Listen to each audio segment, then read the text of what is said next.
A service of KIBMradio.com, the Internet's home for an all-old-time radio.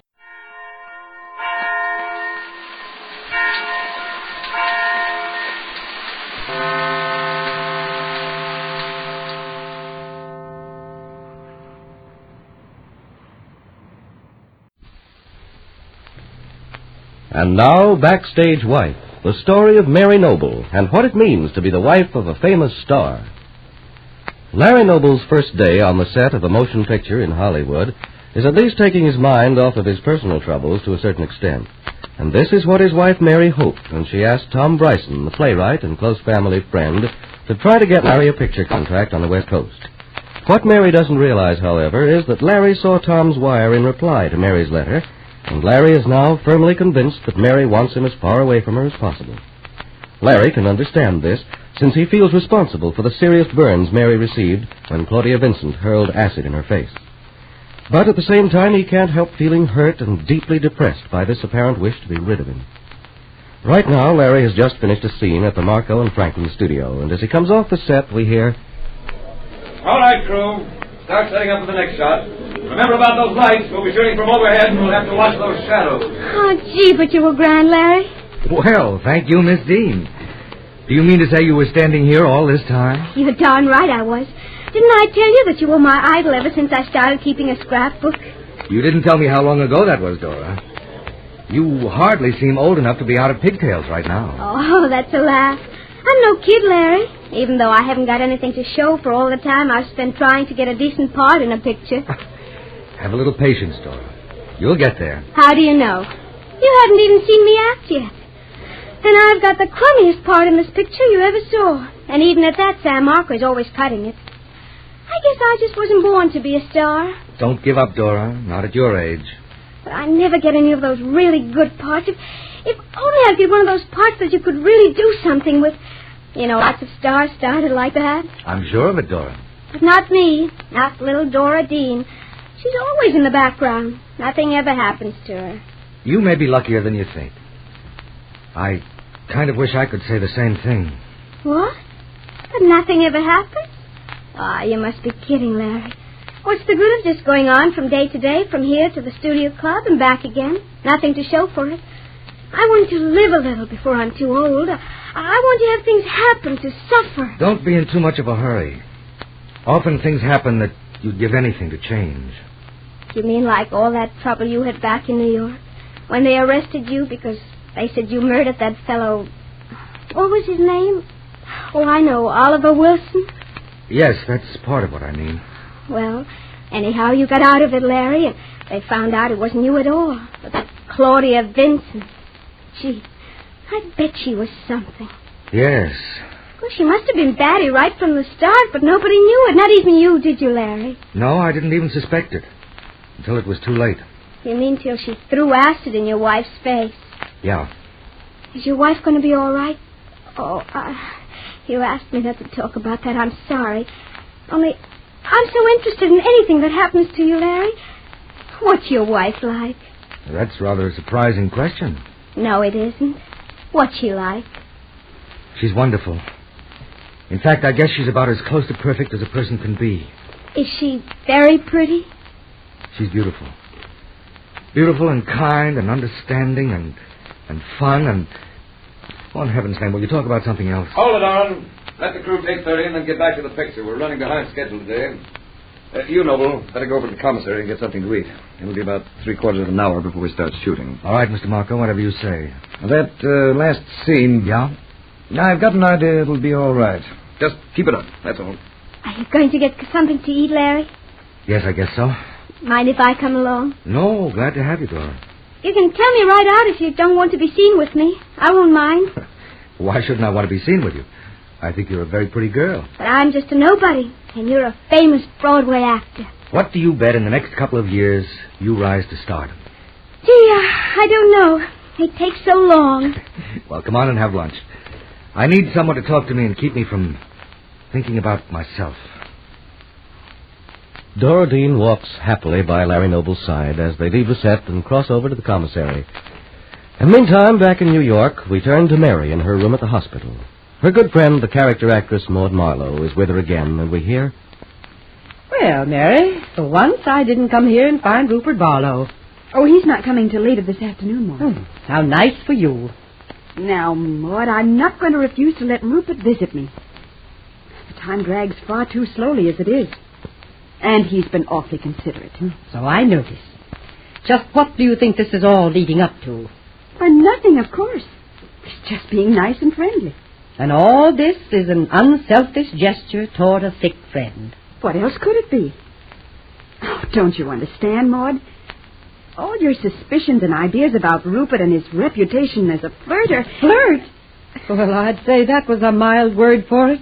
Look, Maud, he has no idea what my face may be like when these bandages are removed and I leave here. For all he knows, I may be horribly disfigured. So let's be honest, Maud.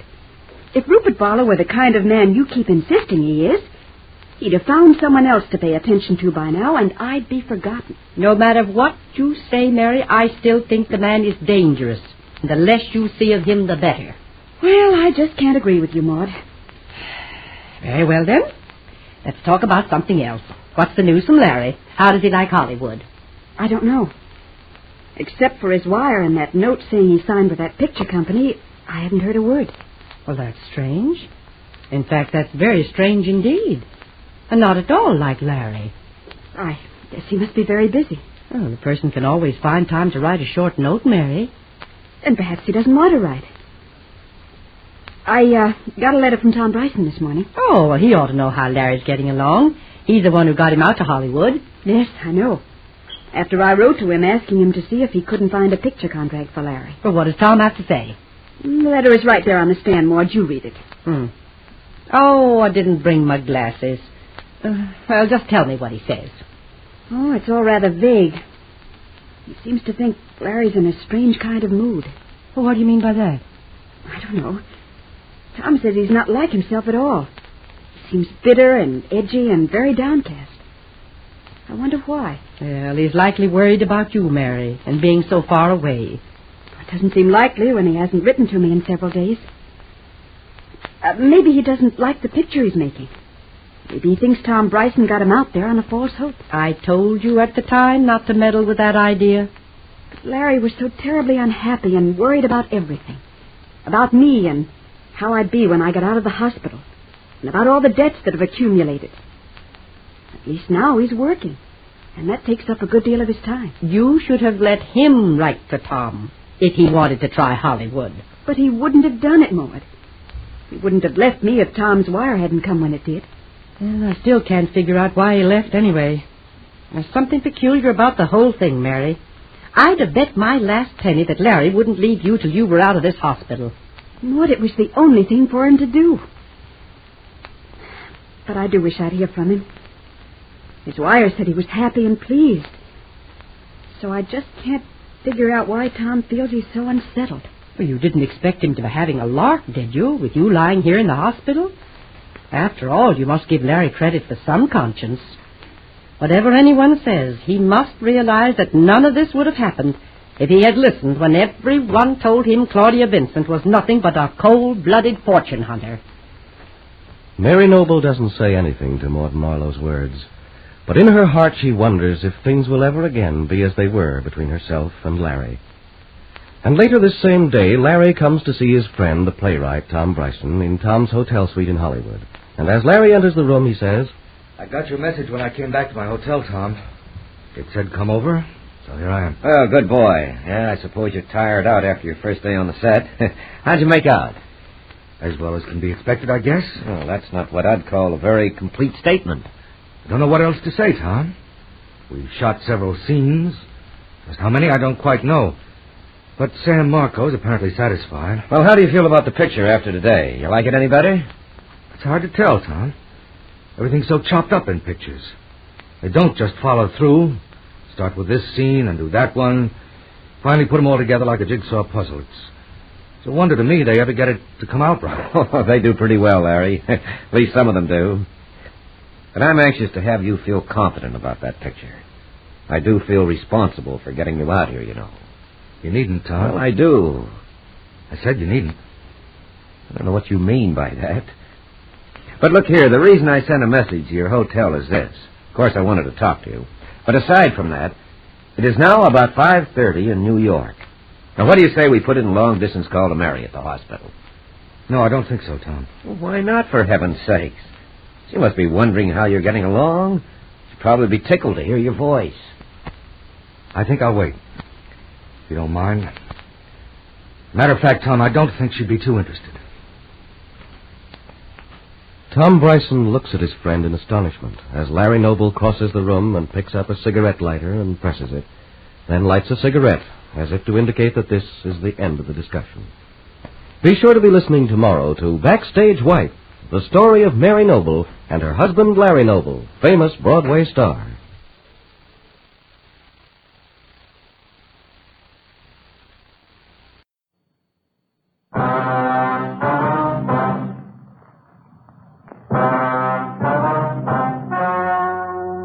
The story you are about to hear is true. Only the names have been changed to protect the innocent. Fatima, best of all king-size cigarettes, brings you Dragnet.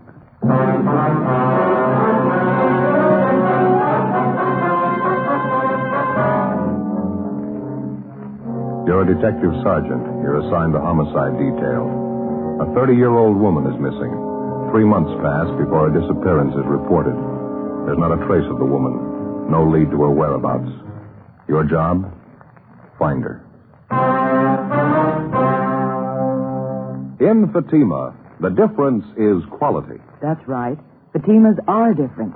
They taste better. Yet king-size Fatima costs no more than the cigarette you're now smoking. And because of its quality, more smokers are now insisting on Fatima than ever before. You see, Fatima contains the finest domestic and Turkish tobaccos superbly blended. And Fatima is extra mild, with a much different, much better flavor and aroma. So compare Fatima yourself today.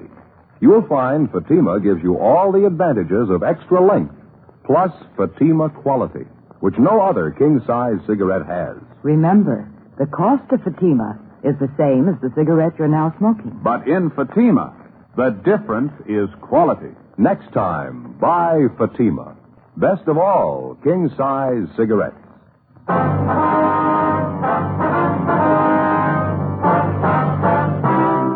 Dragnet, the documented drama of an actual crime.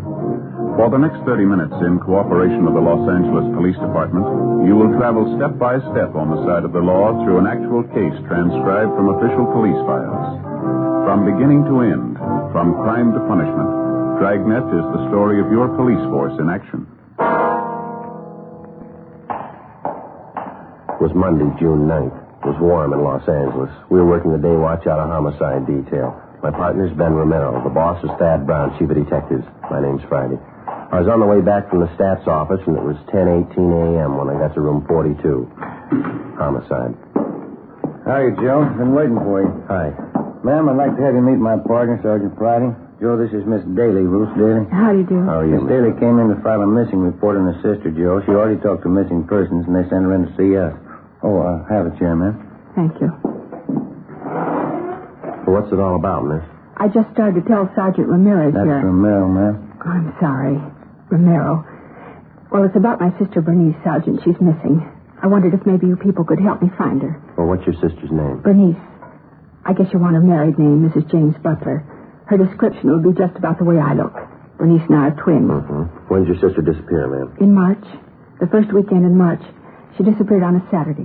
Well, that's 3 months ago, Miss Daly. How is it this wasn't reported sooner? Well, as a matter of fact, I halfway expected her husband to report it. I talked to him about it when Bernice was gone 2 weeks. He didn't seem too worried. Is there any reason for him not to worry? Well, there isn't a way. You see, Bernice has gone off before, about a year ago. She picked up and went to Arizona without telling anybody. When she came back, she said she just wanted to get away for a while. She didn't want to be around here. Well, how long did she stay away that time? Almost a month. Well, how about your sister's married life? She get along with her husband all right? Well, first 5 years they were married, it worked all right. Then it sort of turned sour. I don't know what happened. They used to be happy. Well, what was the trouble, do you know? That's the funny part. I don't. Wouldn't even know who to blame for it, Jimmy or Bernice. Both of them started drinking a lot, pretty heavy. Seemed to me around that time Jimmy began to get a little funny. I see. Has he ever been violent towards your sister, Miss Daly? I mean, has he struck her or anything like that? Oh, no. Really, Jimmy's kind of a milquetoast character. Timid, skinny, most of the time afraid to say boo. Yesterday I went over to the house to visit Jimmy. I tried to make conversation. He just sat in his chair reading a book. Every time I mentioned Bernice, he'd kind of look up and growl at me. I got sick of it. I put on my coat and started for the door. He followed me. Did he say anything at all? Yes.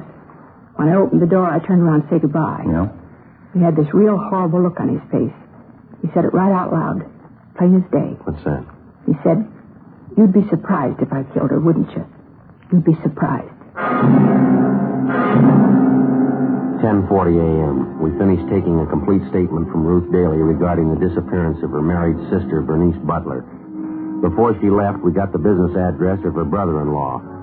A broadcast and a missing bulletin was gotten out, and then Ben and I drove cross town to have a talk with the husband of the missing woman, James Butler. We located him at work in a job printing shop on South Vermont, where he was employed as a journeyman printer. He was in his early 30s, thin, blonde hair, light complexion, about 5'7", 125 pounds. He wore a pair of rimless glasses. Ben and I introduced ourselves and began to interview him. He was close-mouthed and not too cooperative. He seemed to resent every question we asked him. While we talked, he worked over a paper-cutting machine. You'll have to admit it's a little out of the ordinary, Mr. Butler. Your wife's missing 3 months, and you acting like you've been gone 3 hours. Did you hear me, Butler? I heard you. Well, what about it? Just a minute.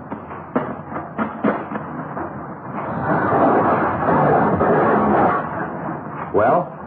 How do you know it's not ordinary you're going away? I'm married to her. I know my own wife. We talked to your wife's sister this morning, Ruth Daly. She seems to think you might know all about your wife disappearing. She does? That's right. In my way, I got to get that other set of cards. Oh, yeah. What do you think? I don't know. There's something wrong with him. Sure got a big grudge for somebody his size. I wonder what that girl meant when she called him bashful. Yeah, about as bashful as a wild boar in a plum thicket. In my way, I got to get in there. Yeah, go ahead.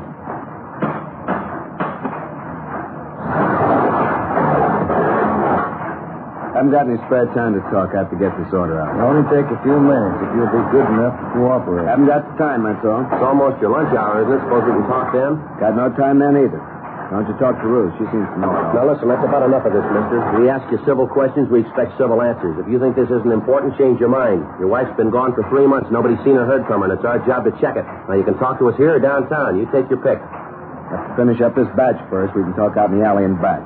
I want everybody knowing my business. That's fine with us. You do what you have to do. We'll wait for you. Sure is aching for an argument, huh? Yeah, I wonder what his big trouble is. Maybe a hangover. Looks a little used up. That could be. If he had something to do with his wife's disappearing, you'd think he'd try to cover the way he's acting. He doesn't seem to care what we think. Well, let's see what kind of a story he's got. Okay, it's this way, out back. Well, go ahead. Yeah, what's the big deal?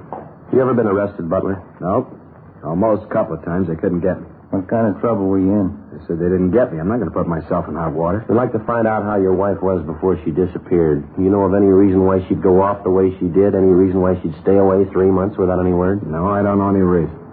Well, how about your relatives, your friends? You checked to see if she might be with one of them? They'd call if she was. You never checked with them? No. I think Ruth did. You have any big arguments with your wife, Butler? Around the time she disappeared, I mean? We had them all the time. She bothered me. She was too fresh. I beat it out of her.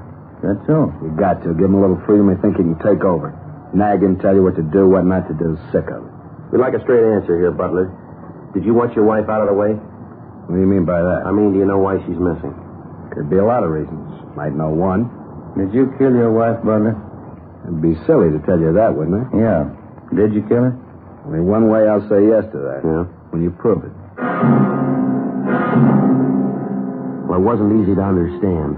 From the way it started, our interview with James Butler would get us nothing. We had no evidence against him, nothing to indicate definitely that his wife had met foul play, nothing but a suspicious remark he was supposed to have made to his sister-in-law, Ruth Daly. But once we'd left the print shop and got out in the back alley where he couldn't be overheard, he was full of information.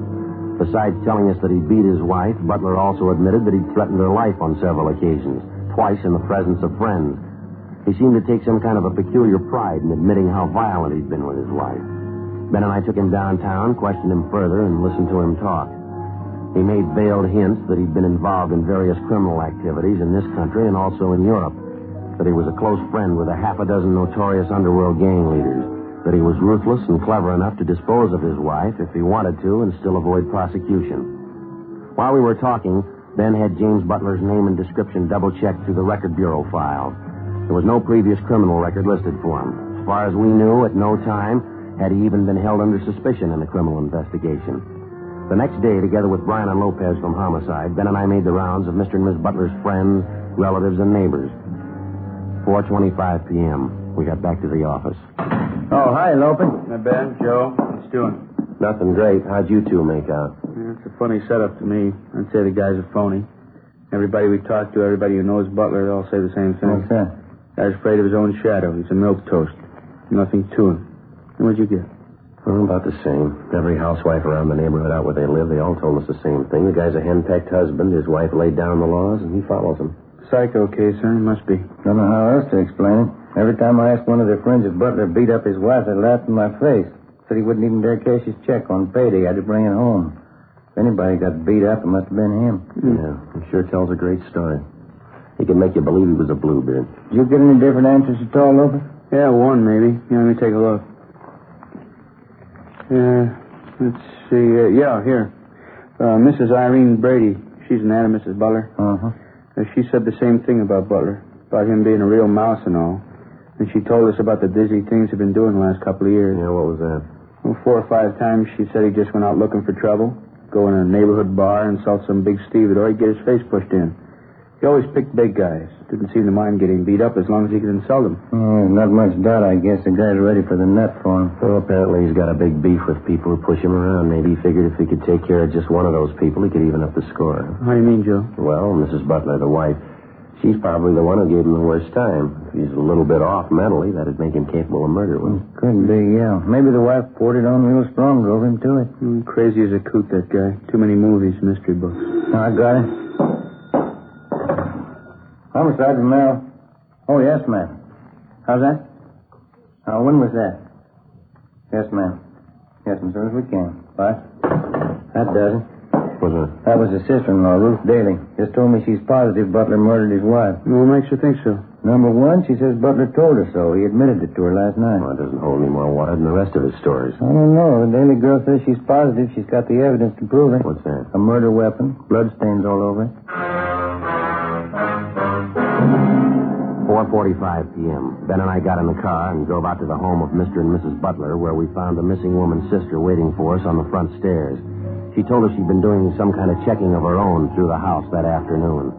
In going over the attic, she said she'd found a claw hammer hidden under a loose board in the attic floor. She said the hammer was covered with what appeared to be dry blood stains. She took us inside, up the stairs, to the attic. Careful of the steps, officers. It's an old house getting ready to fall apart. Yeah. Watch the step here, Joe. Yeah, I'm all right. Go ahead.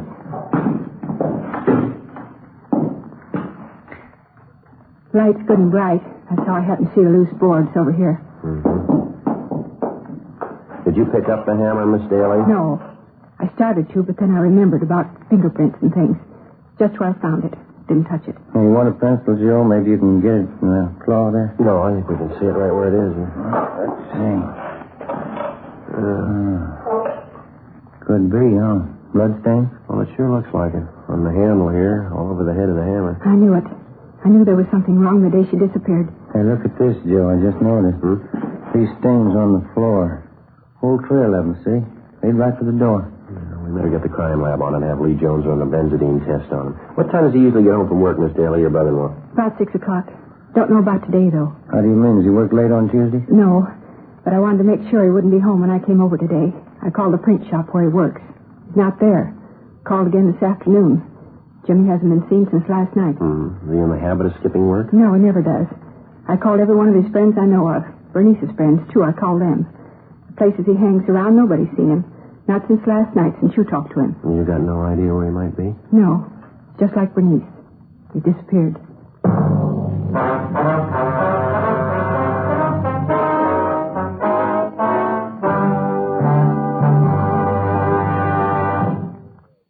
You're in the statistician's office of a Metropolitan Police Department. Have you made the run on this one? WMA, 5'7", 160 pounds. Suspect is left-handed, operates on foot. We punched up the maps of the cards in the machine. We'll make the run now.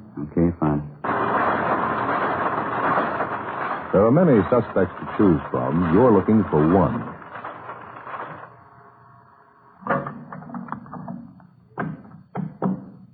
Thank you. Yeah, this is the one we want. When you have a choice to make, you want to be sure. And you can be sure of Fatima quality.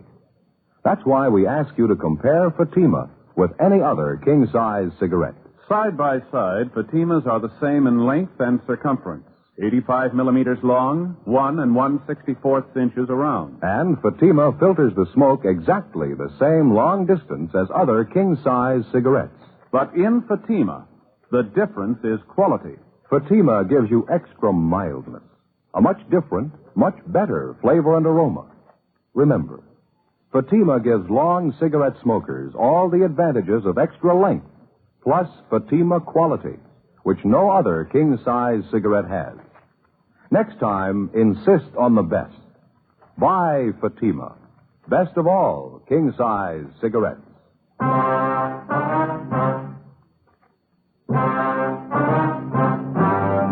Tuesday, June 10th, 5:20 p.m. Ben got on the phone and called around town to check further on the whereabouts of James Butler, the husband of the missing woman.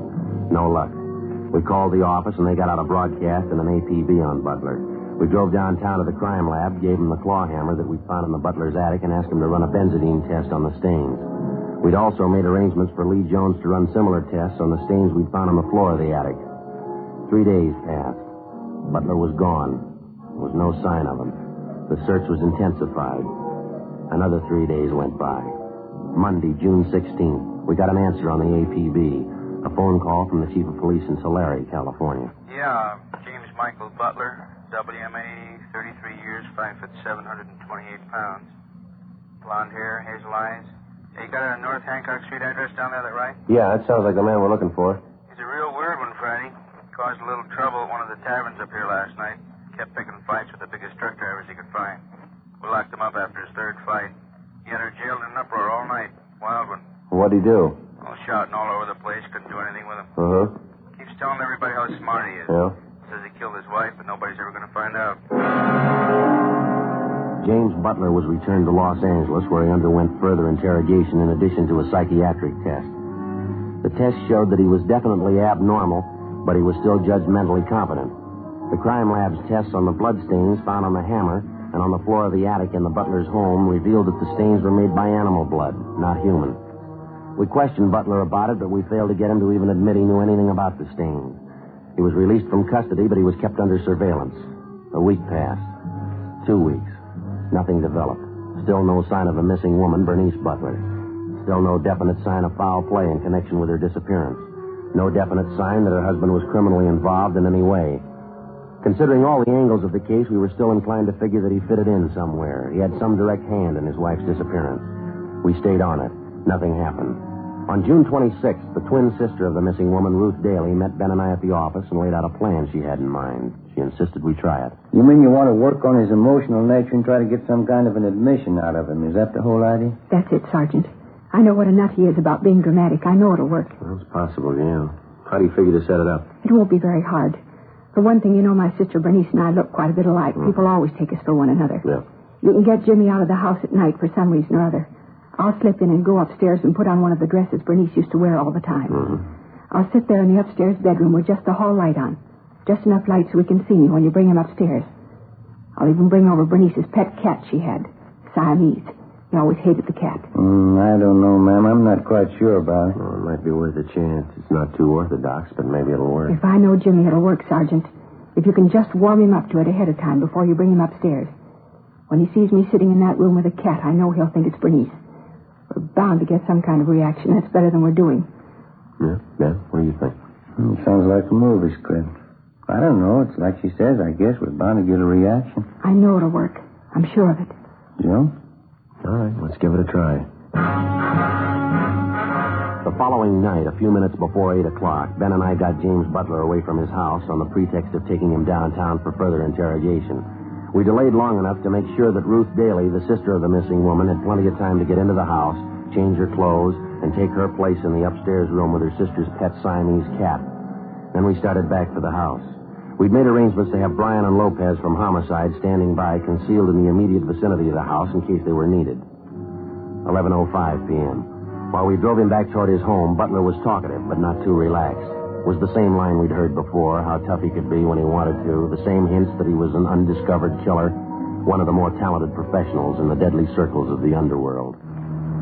I came from Illinois originally, Cicero. You guys know how it is back there. You have to stay right up on your toes. Yeah. How long you been out here now, Butler? You expect me to tell you that? I'm wise to the way you guys work. You're not going to get me on questions like that one. I understand you do quite a bit of reading, Jim. You come across anything good lately? Nah, nothing lately. All the good books, they've already been written. Edgar Allan Poe, Stevenson, de Maupassant, Gogol. They know how to tell a good murder story. These new guys are a waste of time. Reading, that's all reading. That's what I like to do. Not that modern junk, only the best. You take some of Poe and Stevenson, for instance. I know those guys. That's so. Sure, I know their stuff well enough to tell you. I got whole pages memorized. How'd you like to hear some? Stevenson made it. All right, go ahead. I have to belie my nature. All men do. All men are better than this disguise that grows about and stifles them. You see, each dragged away by life like one whom bravos have seized and muffled in a cloak. If they had their own control, if you could see their faces, they would be altogether different. They would shine out for heroes and for saints. I am worse than most. Myself is more overlaid. My excuse is known to me and to God. But had I the time, I could disclose myself. That's out of Stevenson, you know. Pretty smart fellow, huh? Yeah, sure is. You got a pretty good memory. I read those books all the time. Nothing better. Is the house all right? Yeah, that's right. Well, maybe I'll see you later, huh? Thanks for the ride. Well, I'll tell you, we'd like to come in the house with you if you don't mind, Butler. One or two things we'd like to check over, if that's all right with you. It's all right, sure. Guess you ought to know by this time, huh? Nothing I'd hide in that house that you'd ever want to find. Come on, let's go.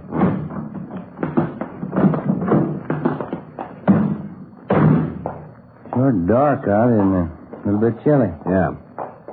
What do you want to check over in the house? Oh, just one or two things. Just routine, Jim. We won't keep you long. Guess I ought to be a little burned at you cops by now, huh? Getting all this rousting? How about laying off pretty soon? Maybe I am getting a little burned. If you can prove something on old Jimmy Butler, prove it. If you can't do it, let him alone. Mm-hmm. We're just tying up a few loose ends here, Jim. There's nothing to get excited about. What's the matter? Did you get your front door key? I got it.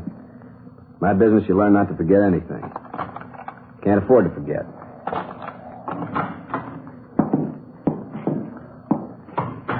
Yeah, it's quite a big place you got, Butler. You stay here all by yourself? That's the way I like it, by myself. If you want to look at anything, you can look now. When you're through, I got some bourbon in the cellar. I keep a big booze cellar, you know. All first-rate stuff. What's the matter? Oh, nothing, Jim. Thought I heard a cat someplace, did you? No cats in this house. What do you mean you heard a cat? I hate the lousy things. I wouldn't have one. Didn't you tell us once your wife had a cat? I think it was you. You didn't like it much, did you? Killed the lousy thing. Got an axe and killed it. Dumb wife of mine used to drive me crazy with it. Cat hair all over the place. You know how it is. Got an axe and killed it. Mm-hmm. Yeah. There it is. I thought I heard it. Guess you got another one, huh, Butler? I'll get rid of that thing. I'll find him and get rid of him right now. Upstairs. I suppose the house makes you think of your wife quite a bit, doesn't it, Jim? What? Well, I mean, you spent so much time in it together, you and Bernice. It's got quite a few memories for you, I guess, huh? I'll find that thing if it takes all night. I'll get the axe and I'll find the thing. It's up here, all right. Maybe down the hall there. Bernice's room. She had the cat. What's it doing here? There's no reason for it. Could have wandered back in. Can't we get more light in this hallway? I can't see anything. Cat could be anywhere. What's it doing here alone? The cat was always with Bernice, never left her. Well, sounds to me like it's just around here, maybe through that door there. You think? Bernice's room. I killed the lousy cat. He couldn't be in there. Well, maybe it's just a cat out in the streets, you know, out in the side alley, maybe, huh? Mm-hmm. Probably not even in the house. Take a look in her room here.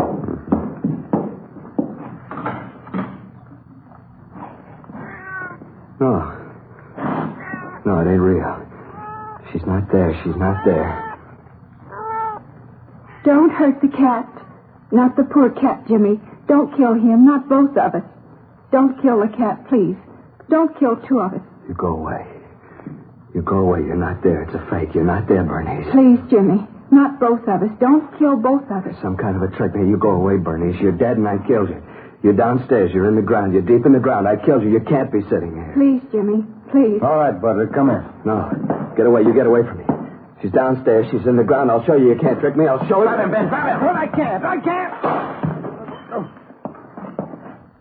Dear God. Come on, Ben, downstairs. Yeah. I tried to grab him. Tried to. He broke away. Yeah. Lopey. Here, Joe. Here. Did you see it, Lopey? Yeah. Good drop from the window. He came fast. Yeah. Not too pretty, huh? Must be something, huh? How about getting a doctor? Yeah, he lost the doctors when he hit that sidewalk. There's only one thing left, I know. Yeah? Call a priest. In his suicide leap from the top story of his house, James Butler died instantly on the pavement below. Afterwards, when the reports were made out and the deputy coroner removed the body, a special detail of men was sent out to help probe the grounds around the Butler home and also the ground directly beneath the house. The search was thorough. The ground was dug up foot by foot. We found nothing. Butler's last admission before his death that he'd killed his wife and buried her in the grounds adjoining the house seemed to be as empty and worthless as some of the other stories that he told us. The painstaking search for the body of James Butler's wife went on. We found nothing. Alive or dead, there was still no trace of her. Butler's friends and relatives held a modest funeral for him, and he was buried in a small cemetery south of the city. In Missing Persons Bureau, there were still no leads on the case of Bernice Butler. It was still open. Summer finally got to an end. The fall season came and went, and then Christmas and the holidays, and then back into January and February. On a rainy morning early in March, almost a year to the very day when the case started, we got a communication from San Francisco. It had come to the notice of the police through the county health department. In regard to your APB of June so-and-so last year, this is to inform you that Mrs. Bernice Butler has been a patient in the tubercular ward, County Hospital, San Francisco, since June 16th of last year. Apparently, her case was considered critical from the day she was admitted to the hospital.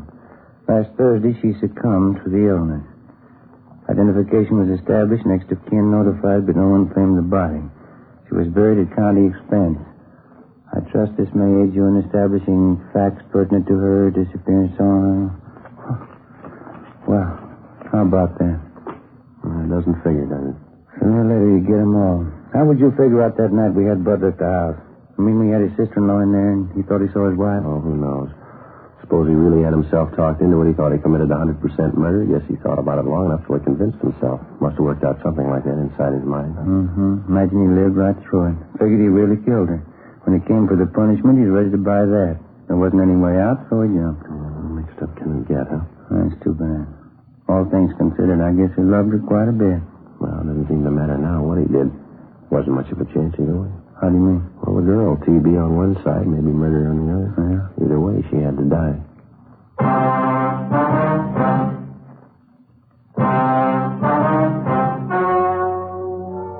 The story you've just heard was true. Only the names were changed to protect the innocent. On March 9th, a meeting was held in the office of Captain of Homicide, Police Department, City and County of Los Angeles, State of California. In a moment, the results of that meeting. And now here is our star, Jack Webb. Thank you. Friends, we've spent about 2 of the past 30 minutes telling you why so many smokers coast to coast have switched to king-size Fatima. And they really have. Just listen to some of these brand new sales figures. I'll give you a few of them state by state, alphabetically, just as they're listed here. Fatima sales up 92%, up 72%, up 107%, up 192%, up 69%. And so it goes, up and up. Thousands and thousands of king-size cigarette smokers are changing to Fatima. And there's a reason. Fatimas cost no more than the cigarettes you're now smoking. They filter the smoke exactly the same long distance as other king-size cigarettes. Yet there's a big difference. Fatima quality, which no other king-size cigarette has. Buy them tomorrow in the golden yellow package. Fatima, best of all king-size cigarettes.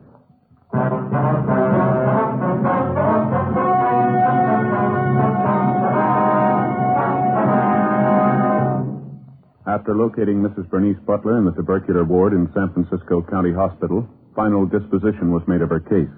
Her late husband, James Butler, was cleared of any connection with her disappearance.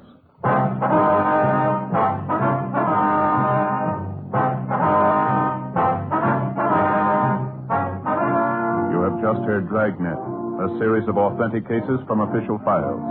Technical advice comes from the Office of Chief of Police W.H. Parker, Los Angeles Police Department. Fatima, best of all, king-size cigarettes, has brought you Dragnet, transcribed from Los Angeles.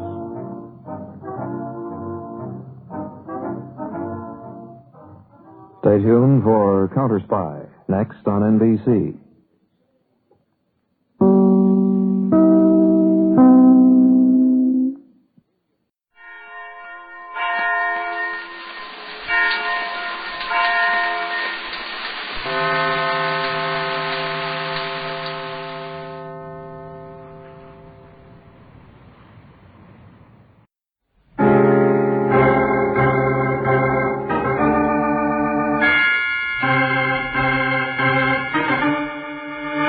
My name's Regan. I work for Anthony J. Lyon, Detective Bureau. They call me the Lion's Eye.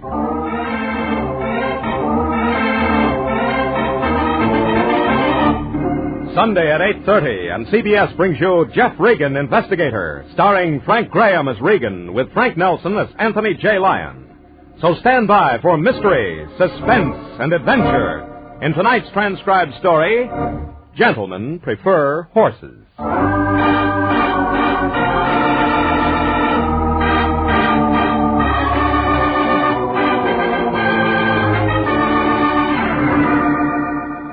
Like they say in the racing form, it was a clear day, track fast, and a field of 7. Any way you looked at it, the smart money was on the Stevens entry, except for me. I had a hot tip from a guy named Crenshaw, a jockey who finished in a dead heat with a bullet. I walked into the Lion's office that Tuesday afternoon. His hands were folded across 200 pounds of chest, and he wasn't being too particular about the cigar ashes on his vest. It was an expensive cigar. Kind he lit up on his birthday, New Year's, and at funerals. Well, come in, Jeffrey, my boy. This is a fine day, a very fine day. Yeah, I can tell by the smell. $1 cigar? 50 center. They were out of my usual brand. Ah, price of rope's gone up. Who cares? Today we're living off the fat of the land. Today we're having champagne and caviar. Figuratively, of course. Yeah, sounds like fancy figures. Who furnished them? Who but our new client, Jeffrey? Today you and I have the pleasure of serving a young man named Boots Crenshaw. How's that again? Boots Crenshaw. I just wanted to be sure. Oh, the name. It is a little odd. You see, Boots was quite a noted jockey several years ago. Retired, moved to Los Angeles. Now he needs our help. How much? $100 worth, coin of the realm. Oh, what a day. $100 will buy a lot of help. That's the beauty of it. He doesn't need a lot. It's so simple. We do practically nothing. Yeah, I'll bet. All you do is run down to his hotel and talk to him. The Francesca on East 8th Street.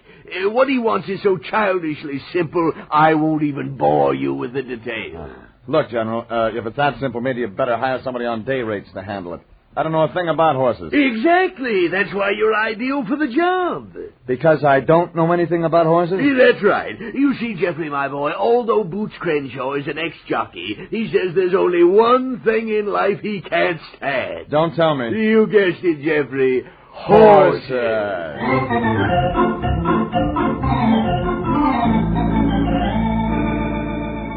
I should have seen it for an outside bet right there, but I played it for a sure thing.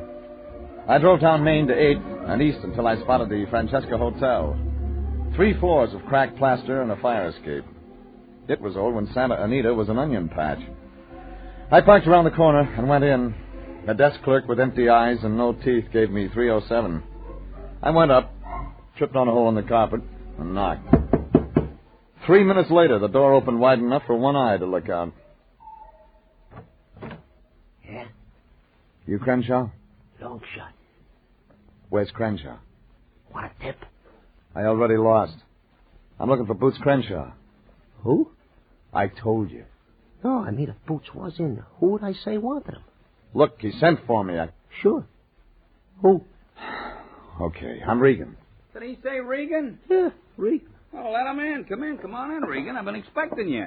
He wasn't. Oh, long shot? He's the cautious type. Ain't that right, long shot? Yeah, cautious. Regan, Longshot Regan. Fine. He's the guy they call the Lion's Eye. Have a chair, Regan, have a chair. Chair.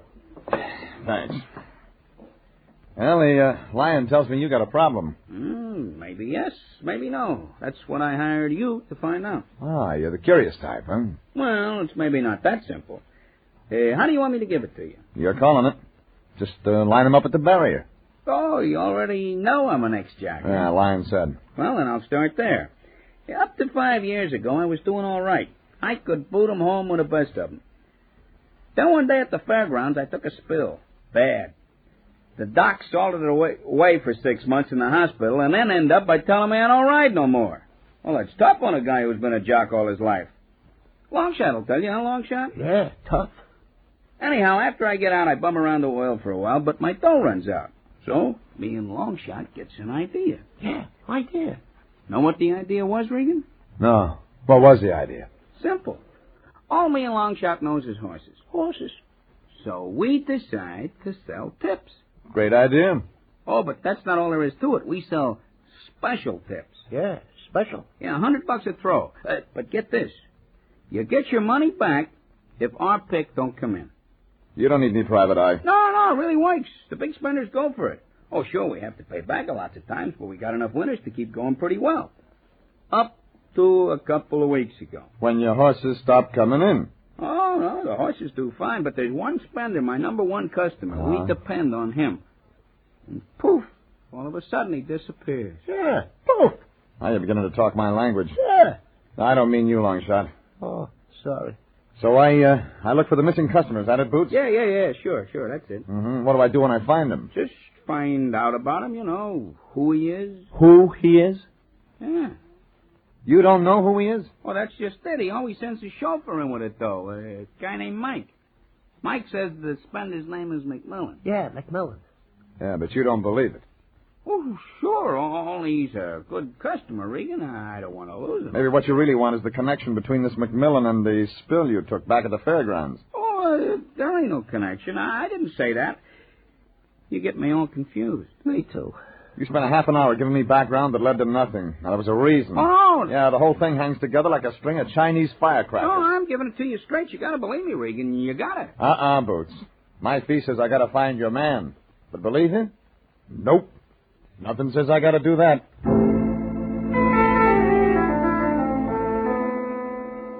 I got up and walked out, leaving Boots Crenshaw and his friend Longshot looking at each other like bewildered kids after an unloaded gun went off. Well, I had two things, a chauffeur named Mike and a spender who probably wasn't named McMillan. I headed down the stairs toward the postage stamp lobby. That's when something caught my eye. She was tall, slim, and blonde, but didn't come out of a bottle. She was looking at me, and for some reason what she saw made her cry. Wait a minute, wait. What do you want? Well, you were looking at me, remember? Well, that's not true. Well, then you need bifocals. I thought you were someone else. Oh, sure. Yeah. Well, your mistake. See you around. Oh, Mr. Regan. Wow, now we're getting acquainted. I was outside the door. I heard your name. I'm his wife. Crenshaw's? Yes. What does Boots want with you, Mr. Regan? What did he tell you? Nothing. But he must have told you something. Well, only about McMillan. McMillan? You don't know McMillan, huh? No. Oh, Mr. Boots. Regan, Boots is in some kind of trouble. I've been scared stiff. If you know what it is. I don't. But maybe you can help. Look, there's a bar across the street. I got a clean handkerchief. Let's talk.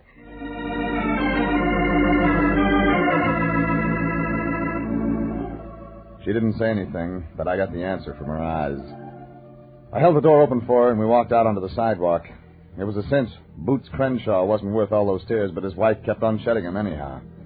At least until we got to the crosswalk at the corner. That's when something else happened. A baby blue convertible came cruising by, looking for a place to park. Chauffeur driven. It paused, then disappeared around the corner. The girl flinched. I had to choose between Mrs. Crenshaw or the convertible. The way she stared told me to choose the car.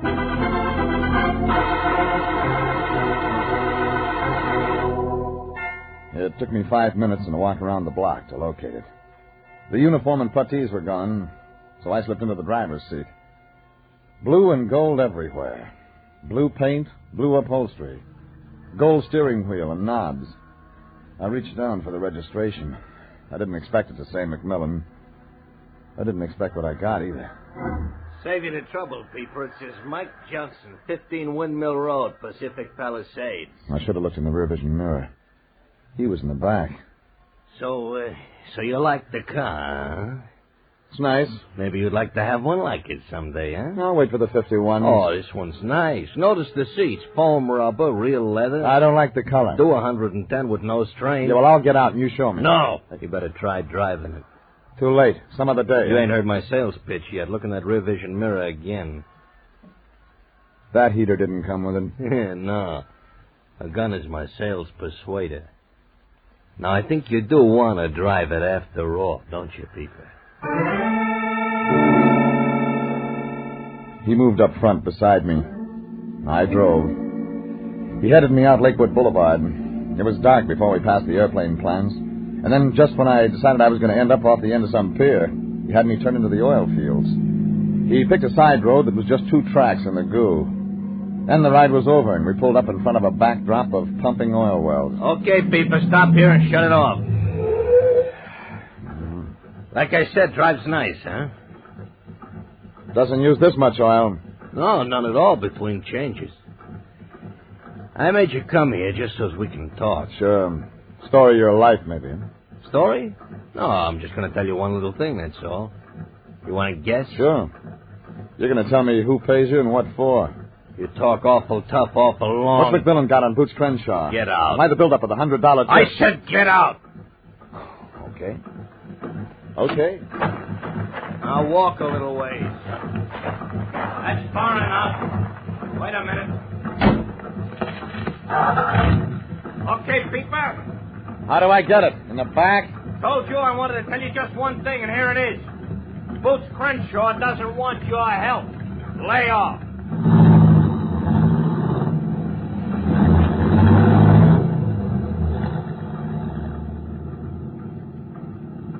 I waited for the shots. They didn't come. But by the time I turned around, the baby blue convertible had disappeared behind some pretty black oil wells.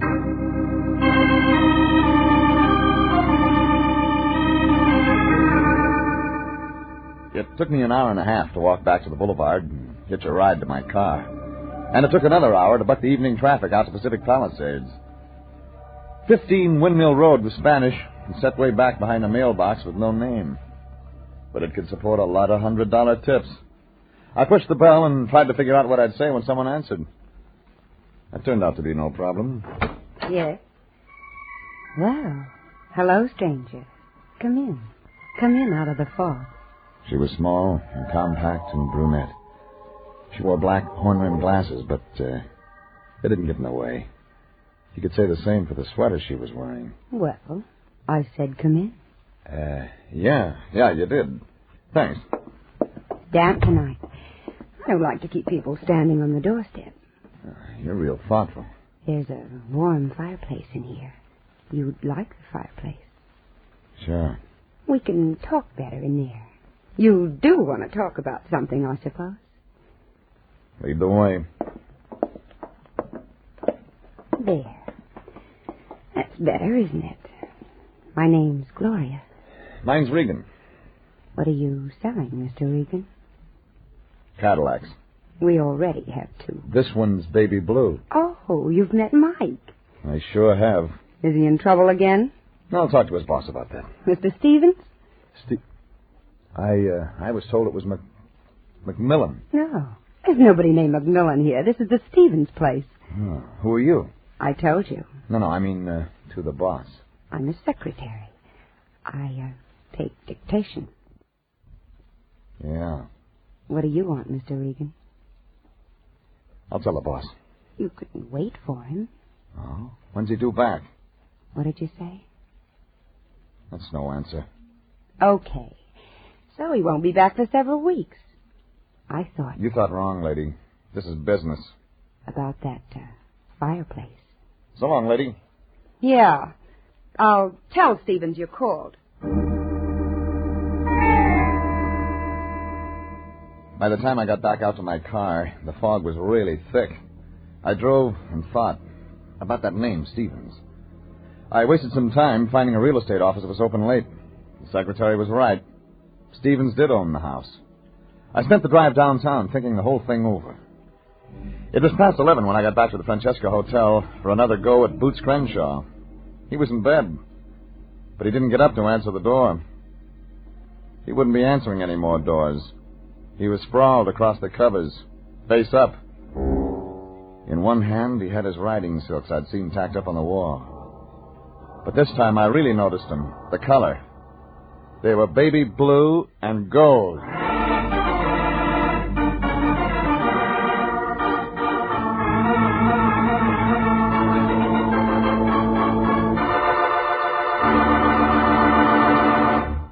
This is CBS, and you are listening to Gentlemen Prefer Horses, tonight's adventure with Jeff Regan, Investigator.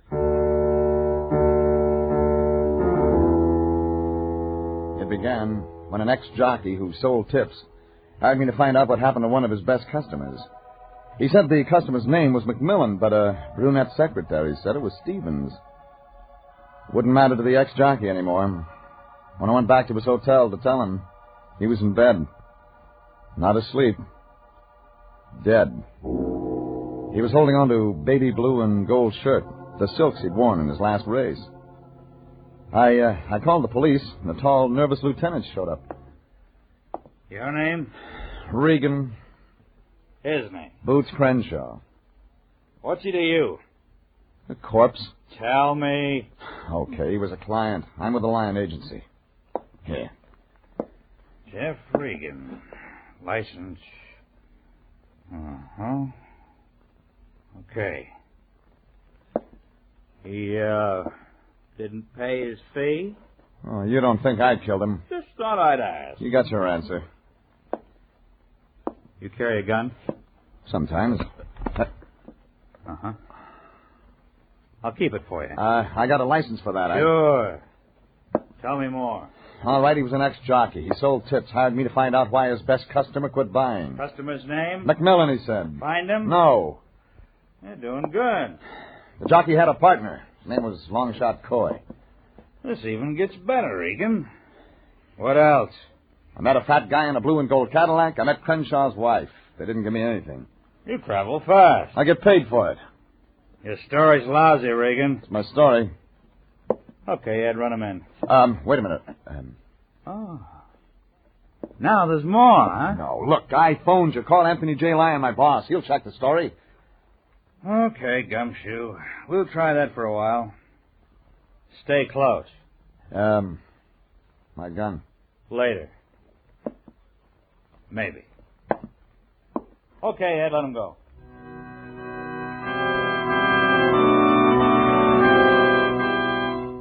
I headed outside for fresh air. But I didn't get far. A little guy buried in a big overcoat sidled up next to me. Hey, Regan, I got to talk to you. Surgeon. It was Longshot Coy, somewhere underneath that upturned collar. He stuck with me. We turned down the block, away from the streetlights. Then he grabbed my arm. Listen, Regan, I didn't kill Boots. I came in and found him that way, so help me. It was just a couple of minutes ago, maybe 15 or 20. The cops are going to make me the favorite, Regan. I'm not even an entrant. I'm listening. I heard the shot. I was coming up the stairs. I heard it. One shot, then I found him dead. Mm-hmm. See anything? Whoever did it got away. Well, why didn't you call the cops? Me there practically when a shot was fired. The room clerk would tell him I'd gone up. I'd be a cinch to take the rap. Well, the room clerk's going to tell him anyway. Yeah, I guess you're right. You didn't just stop me to feel sorry for yourself. Oh, no, I guess not. Regan, listen, there's something screwy. Something that don't add up right. The wife? Yeah. How do you know? What about her? She and Boots, they fought. When? Back in Chicago yesterday all the time. Why? The usual reason. Other day. Boots like to play the field, huh? He used to, but not lately. He loves Susan, his wife. He really loved her, Regan. Mm-hmm. You think she's in it? I don't know. What about the fall? Huh? The fall. Fall Boots took back at the fairgrounds. Oh, that. Finish it. Oh, we all make mistakes, Regan. Mm-hmm. Boots threw that race, didn't he? Well, I didn't say that. With the dough, he and his wife left town, took a tour, finally wound up in L.A. Boots was hurt bad, Regan. Yeah, but that wasn't part of the fix. I don't know. You're leaving something out, Longshot. I didn't kill him, honest, I didn't. What do I do, Regan? Go back there and turn yourself in. I take the rap if you're cinch to photo finish with a gas chamber. I can't do that, Regan. I can't. Your choice. Yeah, I guess it's my choice. I'll see you later, Regan. I gotta think.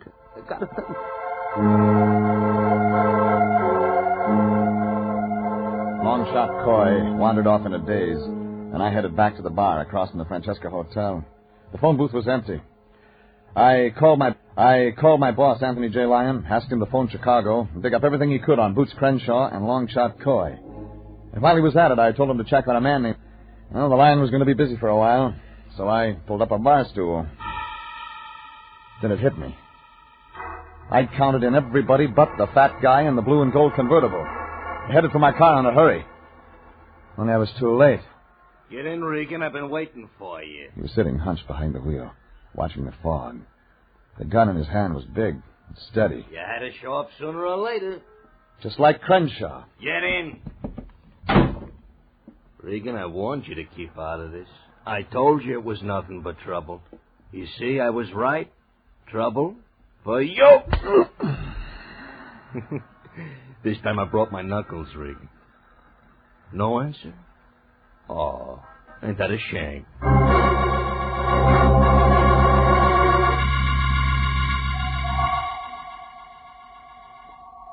When I came out of it, there was me and more fog, and the guy with the brass knuckles was gone. I tried to shake out the fog and get up. On the third try, I made it. The street was empty, and when I got out, even the damp air smelled good. I made my way back into the bar and found the phone booth and a nickel. The Lion answered. Regan, where have you been? It's been over an hour since you called. What'd you find out, Lion? What did I find out, Jeffrey, my boy? I found out everything, but everything. Okay, out with it. Oh, you'll be proud of me for this. Proud indeed. If we ever get to it. Very well, Jeffrey. I found out Boots Crenshaw was injured on July 13th, 1946. Fairgrounds track, 7th race, 100,000 added. He was riding for... The Stevens Stables.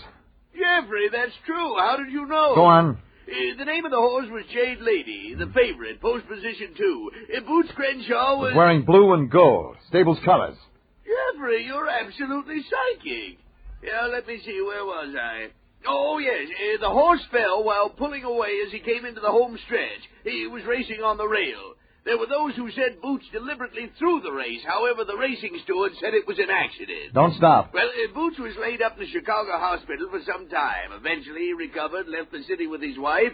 They traveled extensively and then came to Los Angeles. That's all, Jeffrey. What did you get on Long Shot Coy? No, very little. He was picked up a couple of times for bookmaking, otherwise a clean record. That finish it? Oh, wait, I almost forgot. There's one thing more. The police have located Susan Crenshaw, Boots' wife. They've arrested her on suspicion of the murder of her husband. That really finishes it. Jeffrey, what do you mean? I mean, the guy we need is Stevens, the owner of Jade Lady. The horse Boots was riding when he took the fall. You think he's behind this, Jeffrey? Well, it makes sense that way.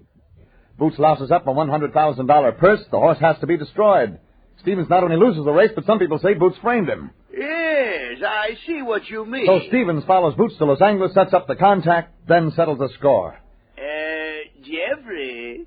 Yeah? I've got news for you, Jeffrey. Okay, what news? You're sure about Mr. Stevens? Okay, so we're supposed to have left town. You know something different? No, Mr. Stevens did leave town, Jeffrey, quite some time ago. What are you getting at? In fact, it's safe to say he is not coming back. You see, my boy, your number one suspect, Mr. Stevens, is dead. Good night, Jeffrey.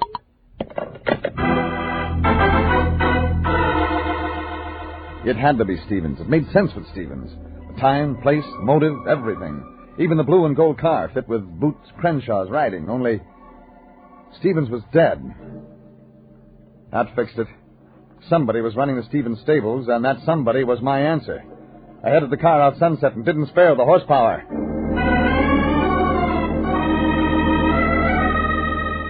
"25 minutes later, I pulled up in front of the place. The fog was thicker than the hair on a Russian wolfhound. I headed around toward the back of the house. I was almost on top of it when I saw it. The big baby blue convertible, white sidewalls and all, sitting in the driveway. From somewhere behind the car, somebody was coming to meet me. It didn't figure to be a welcoming committee. And the police still had my gun. Suddenly, that somebody was named Mike, and he was diving at me, only this time over the head, and I stayed that way. There was a gun in his hand. It was pointing in my direction. Only I caught the barrel and bent it back, brought it down in his ear. He lay there, peaceful, a halo of fog in his head. I didn't wait, because a light flicked on back of the house, and I headed for it in a hurry. I stood looking inside. The room was big and rich-looking. And inside it, there were people. 2 of them. Through the window, I could see a small guy in an overcoat and a girl with a gun. I didn't wait for an invitation. Drop the gun, lady. Not a chance, Regan. Shot went high. I dove across the room toward her. Long shot was right behind me. On the next one, here's where he shouldn't have been. The bullet grazed his head, and he went down unconscious. By the time she could turn the gun on me, I was there first. Regan, let go. Like you said, lady, not a chance. Regan, my wrist. Now it's the other way, Gloria. You haven't got anything on me. A book full. You can't prove... Did you kill Boots? Easy. Everything fits you that fits Stevens. What do you mean? My answer came out, Mr. Stevens. I was looking for a man. Now, that was my mistake. Change it around, call the man Mrs. Stevens, and you come up with the same total. Stevens is dead. Sure, but you're the wife. You've been running the stables. You're Mrs. H.V. Stevens. Okay. So what if I am? The blue and gold convertible told me you were mixed up in this. Crenshaw's shirt was blue and gold. It spelled Fairgrounds, 7th race, a horse named Jade Lady. He threw the race. Yeah, sure. But that wasn't why you tailed him. Yeah? Yeah, he ran out on you, lady. If you wanted to sew him up, you could have done it after the race. But you weren't interested in a dead horse. You were interested in a live jockey. His wife. She took him away. She had a lot of nerve. He left Chicago with her. He left me with a hospital bill. Like a woman scorned. So you caught up with him, tried to force him back. But when he stuck with a wife, you killed him. Longshot Coy was going to be next. You brought him out here to the house. Yeah. Boots and I are 2 of a kind, Regan. Dirty little rat could get me off. Never mind. Go on. Phone the police. You know what? I will. You know, it looks like you're entered in a race for the gas chamber, sweetheart. And the way I figure it, you'll finish 5 lengths ahead.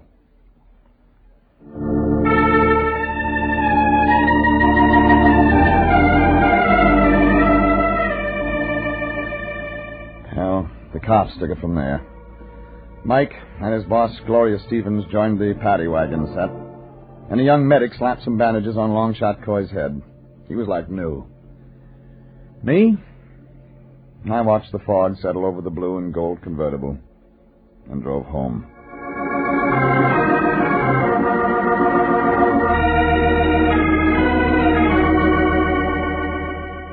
The next afternoon, I dropped in on the Lion. He didn't look so chipper. The cigar he was smoking was strictly 3 for a dime. Oh, hello, Jeffrey. Why the long face, General? Hey, Jeffrey, I'm not going to hide it from you. When the truth is hidden, only the liar must suffer. Are you okay? Hey, Jeffrey.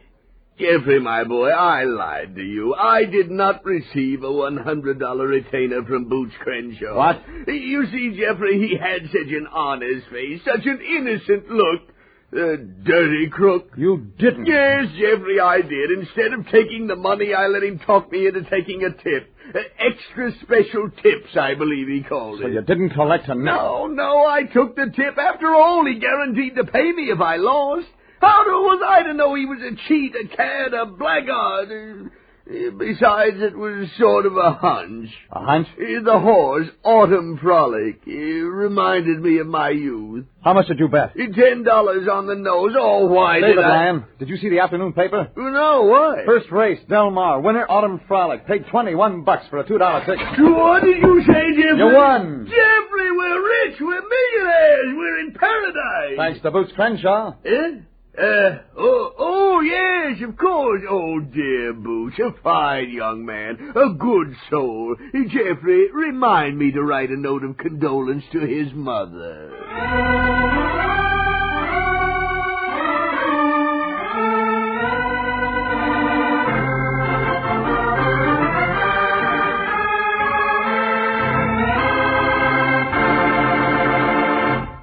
Jeff Regan, Investigator, was written tonight by William Frug, directed by Sterling Tracy, and stars Frank Graham as Regan with Frank Nelson as Anthony J. Lyon. Original music is by Dick Arant. Jeff Regan, Investigator, is heard transcribed each week at the same time over CBS. Joe Walter speaking. This is CBS, the Columbia Broadcasting System.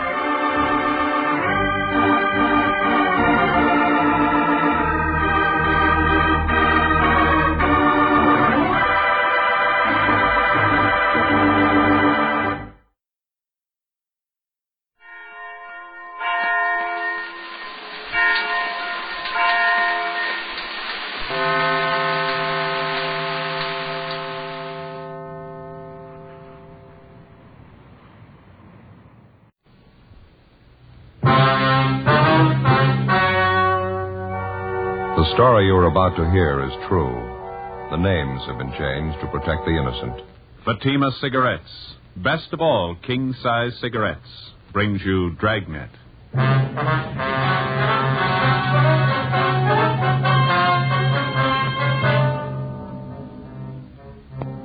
You're a detective sergeant. You're assigned to Juvenile Bureau. A series of crimes suddenly starts among teenage children in your city. Robberies, burglaries, bodily assault. There doesn't seem to be any reason for it. The crime wave grows. Your job? Stop it. In Fatima, the difference is quality. That's right. Fatimas are different. They're extra mild. Yet king-size Fatima costs no more than the cigarette you're now smoking. And because of its quality, more smokers are now insisting on Fatima than ever before. You see, Fatima contains the finest domestic and Turkish tobaccos, superbly blended. And Fatima is extra mild, with a much different, much better flavor and aroma. So compare Fatima yourself today. You'll find Fatima gives you all the advantages of extra length, plus Fatima quality, which no other king-size cigarette has. Remember, the cost of Fatima is the same as the cigarette you're now smoking. But in Fatima, the difference is quality. Next time, buy Fatima. Best of all king-size cigarettes.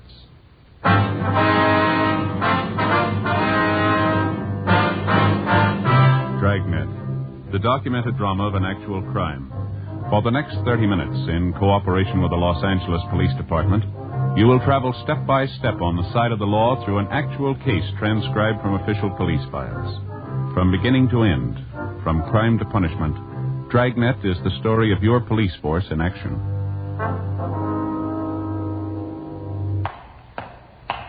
It was Thursday, April 10th. It was warm in Los Angeles. We were working the night watch out of Juvenile Bureau. My partner's Ben Romero. The boss is Captain Stein. My name's Friday. It was 10:27 p.m. when I got to 1335 Georgia Street, second floor, the squad room. Joe, that you? Yeah, you ready? Yeah, half a minute. All right.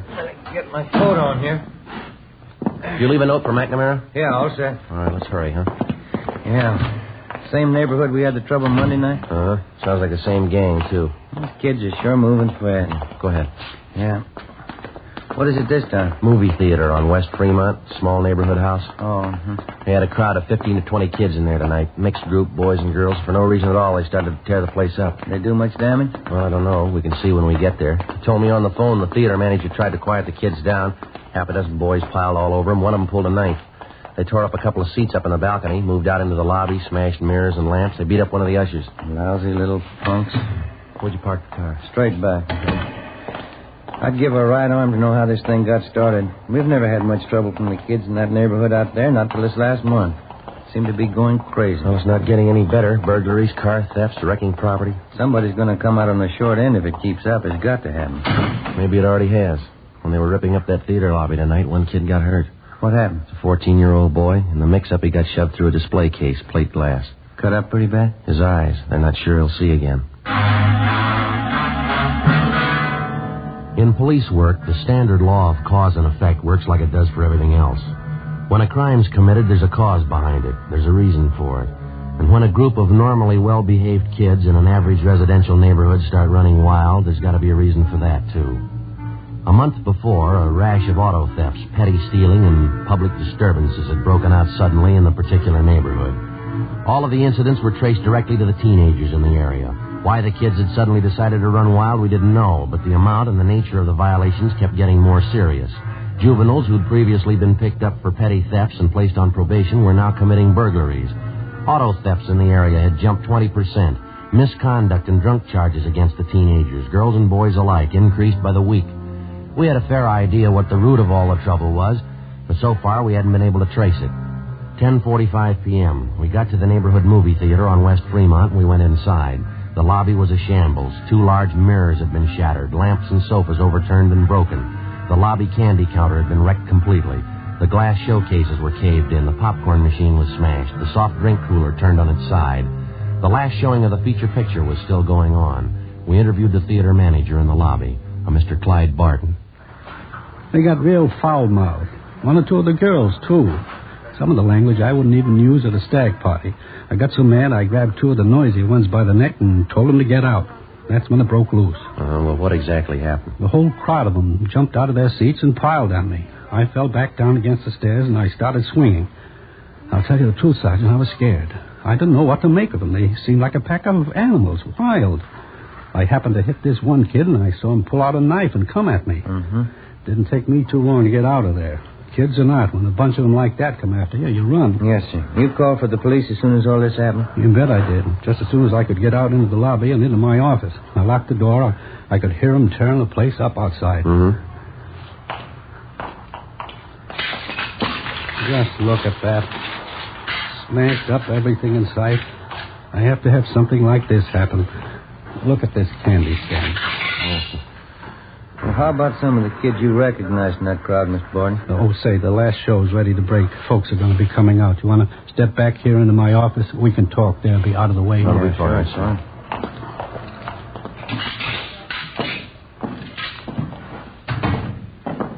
Here we are. Pull up a chair for yourself, officer. Yeah, thank you. I just got the feeling there's something radically wrong going on with those kids. This is the first time you've ever had any trouble of any real size, is that right? Yeah. Or once in a while the kids fool around in the show talking loud, you know, but nothing like this. Oh, see, Fred, my usher, and the way they messed him up. Brutal. And that little 14-year-old they shoved through the glass showcase. Going to be a real mess if he doesn't pull through. I was going to ask you, sir, about the kids in that crowd you recognized. You happen to know any of their names? Sure thing. I made a list of them while you were on the way over here. I got a half dozen of them or more. That's another thing I can't understand. Yeah, what's that, sir? When these kids start running wild, no matter what they do, they don't seem to care if they're recognized or not. You'd think if they wanted to raise the devil, they'd go over to some other neighborhood, someplace where people didn't know them. They just don't seem to care. Yes, sir. We've had the same report from a couple of other business people in the neighborhood here. Mr. Barton, you probably have a pretty fair opportunity to watch the kids around here from time to time. I mean, running the theater here and everything. Sure do. Most of them are in here once a week anyway. Some of the kids I've known since they were in knee pants. Well, have you any idea at all what's behind all this trouble? I mean, any real indication? Maybe I'm just the suspicious kind, but I've got an idea, all right. Here, I'll get that list of names for you at the same time. There they are. 7 names in all. Every one of those kids was in that gang tonight. I can give you a hand tracking down their addresses. Oh, thank you. Something else.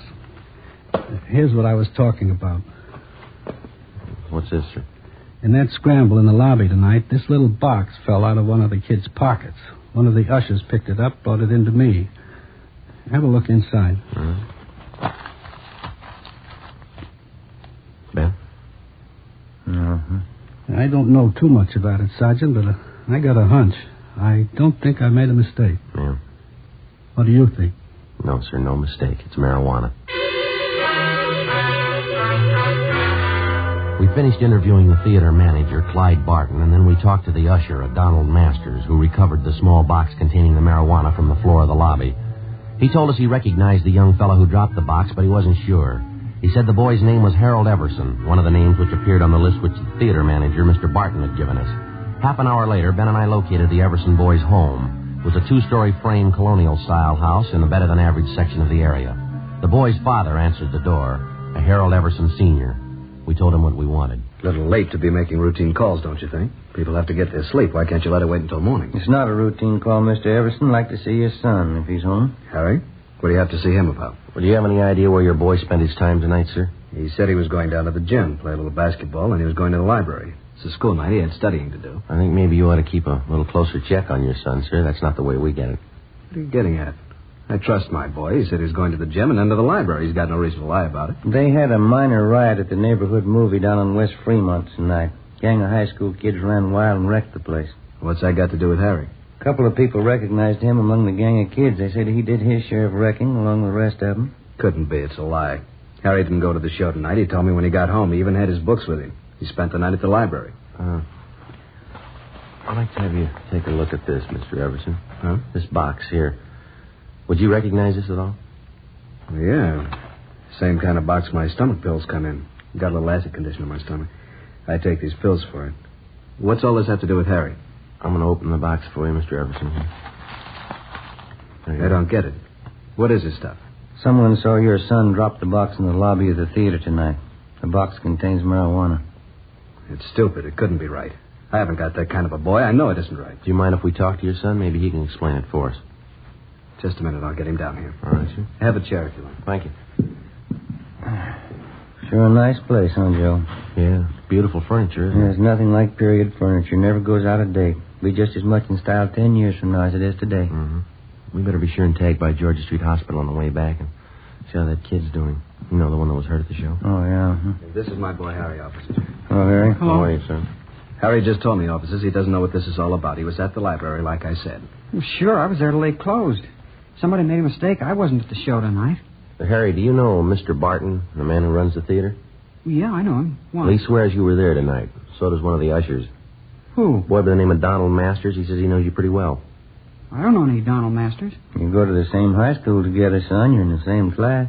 I told you I don't know any Donald Masters. What about this, Harry? Huh? This box here. Do you recognize this? No. What's the matter, son? What is it, Harry? What's wrong with you?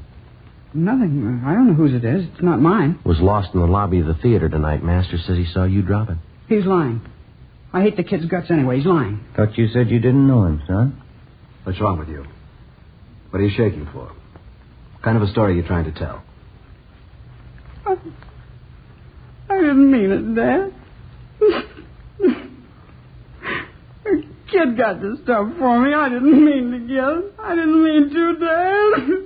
It's beginning to look like I'm the dummy of the family. Huh? Take it easy, Mr. Everson. Harry, you're a liar. The kid got this stuff for me. That is the truth. I didn't buy it. You want him downtown, officer? Afraid so, Mr. Everson. I'd like to have you come down with him. Get your clothes on. Go back to your room and get your clothes on. Okay, Dad.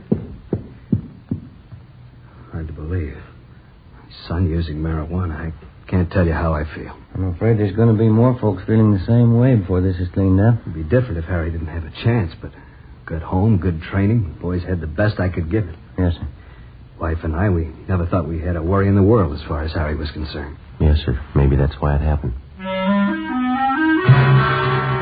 Before we left the Everson house, we checked the boy's room and came up with another small box full of marijuana, which he'd hidden back in his closet. Besides Everson and his son, Harry, more than a half a dozen other teenagers who'd had a part in the theater brawl were rounded up and taken downtown along with their fathers for interrogation. By the time we finished our questioning and the teenagers had finished talking, we had most of the story pieced together.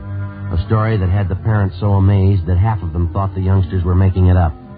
The pattern was familiar enough for us to know that they were telling the truth.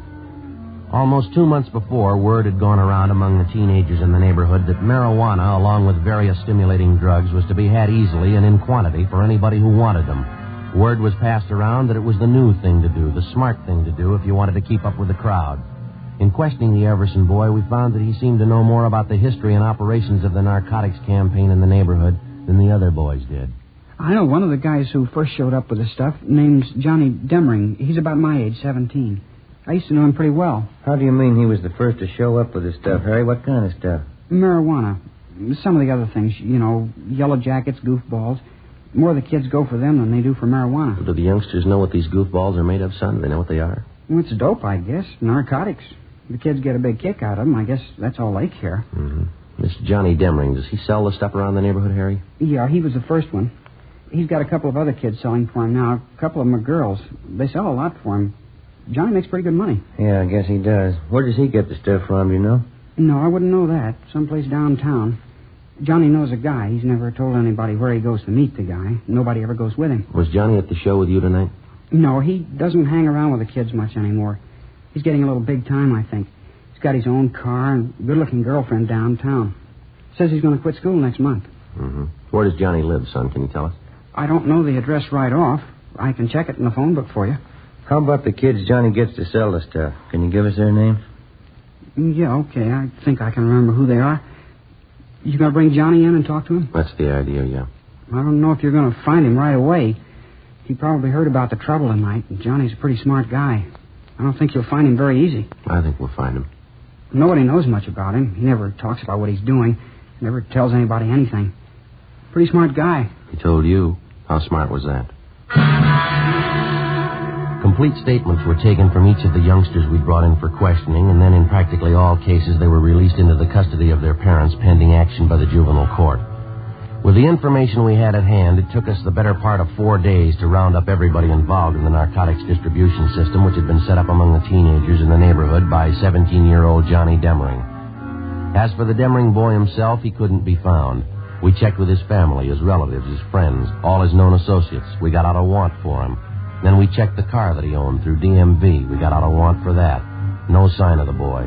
Narcotics detail gave us a hand and got their informants busy trying to track down the source of the dope, for which the Demring boy had been the only neighborhood distributor. We knew it went far beyond him. It reached to the same vicious men who make their money off the hopeless adult drug addict, the same vicious men who today are trying to build a new market for their wares among the young people of this country. Tuesday, April 29th, 2:30 p.m. Again? Right. Juvenile Bureau, Romero. Oh, yeah, Brady. Yeah, huh? That's right. What's his name? Yeah, okay, right away. Right, go ahead. It's Brady from Narcotics. They figure they got our man. The Demring boy? No, the guy who pushed the stuff to Demring. Mm-hmm. His name's Jocko Harris. They found him in the county hospital this morning. Yeah. Somebody got a hold of him 2 nights ago and gave him a good working over. If we're lucky, we'll make it. What do you mean? He's not supposed to last out the day. 2:35 p.m. Ben and I left the office and went immediately to the county hospital, where we were allowed to briefly interview the narcotics suspect, Jocko Harris. He was in a critical condition with a fracture of the skull. He gave us a statement in the form of a dying declaration. He admitted being the contact man for 17-year-old Johnny Demring, and he admitted also that he had kept the boy supplied with enough narcotics to keep the neighborhood teenage demand for the stuff fully satisfied. Seemed like a good kid. Never thought he'd turn. What do you mean, Jocko? How'd he turn? Why do you think I'm here? You mean he's the one who worked you over? Yeah. Where is he, Jocko? Do you know? No. Do you know where he's staying? Do you have any idea at all? No. Stole all my stuff. Every ounce. What was it, heroin? Yeah. Listen. Yeah? Get him. Fast. He's got enough junk to start a war.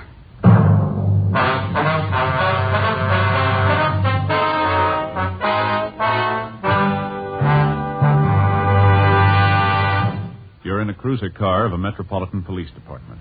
You receive a routine radio call. All units, attention all units. Pick up and hold for investigation the following vehicle. 1948 Ford, 2-door sedan.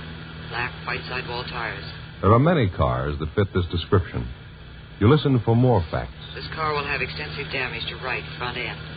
License number 9 Robert 9 707. In the 7 column, 9 Robert 9 707.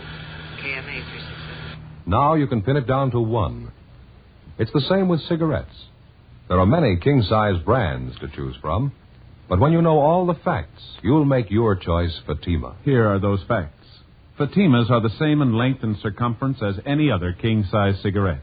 85 millimeters long, 1 1/64 inches around. And Fatima filters the smoke exactly the same long distance. But in Fatima, the difference is quality.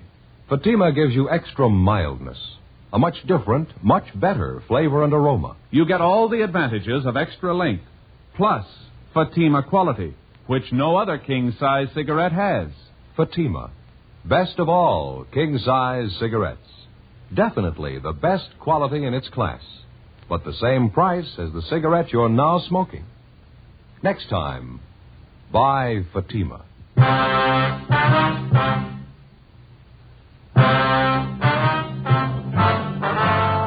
Wednesday, April 30th, 9 a.m. The hunt for 17-year-old Johnny Demring was intensified. To our knowledge, because of the information we'd gained from narcotics peddler Jocko Harris, the teenage youngster had a large store of high-grade heroin, which we knew, because of his inexperience, he was unaccustomed to dealing with. In his hands, the narcotics immediately became a lethal weapon. We knew that Johnny Demring had only one market to deal in, only one type of customer he was acquainted with, the teenager. In previous transactions, we knew that the youngsters received only a low-grade type of narcotic, highly diluted. We knew that if Demring succeeded in dispensing the highly concentrated store that he had on hand, and the juvenile customers he served tried it on themselves, it would very likely result in death. 3 p.m. Wednesday. Despite all our efforts, Johnny Demring and the store of high-grade narcotics which he'd hijacked from Jocko Harris were still missing. Wednesday, 12 noon. We began rechecking every one of the possible sources that might lead us to the suspect. One of them was the boy's mother, Mrs. Frances Demring. We talked to her at work. She was employed as a multigraph operator in the mailing department of a large downtown department store. Not since the last time you talked to me, Sergeant. I haven't heard a word from my boy. Nothing at all. Have you heard anything? Well, yes, ma'am, in a way. We've got an idea he's still somewhere in the city. That's why we figured we'd come back and talk to you again. Have you been in touch with your relatives in town recently, Miss Demring? I mean, those that Johnny might possibly contact? Yes, there's just my sister and my mother. Yes, ma'am. I guess it just wasn't to be right from the start. Johnny's father ran away, you know. Tried my best after that. Never seemed to be enough. Suppose there's no getting away from it. A boy needs a father. You try all you want. They still need a father, some kind of discipline. Mm-hmm. How about the relatives you have out of town, Miss Demring? Any word from them at all about Johnny? No, Sergeant, nothing. Would you excuse me, please? This run here's finished. I have to get it off the machine. Sure, go right ahead. Yes, a terrible thing. Johnny getting mixed up in all this.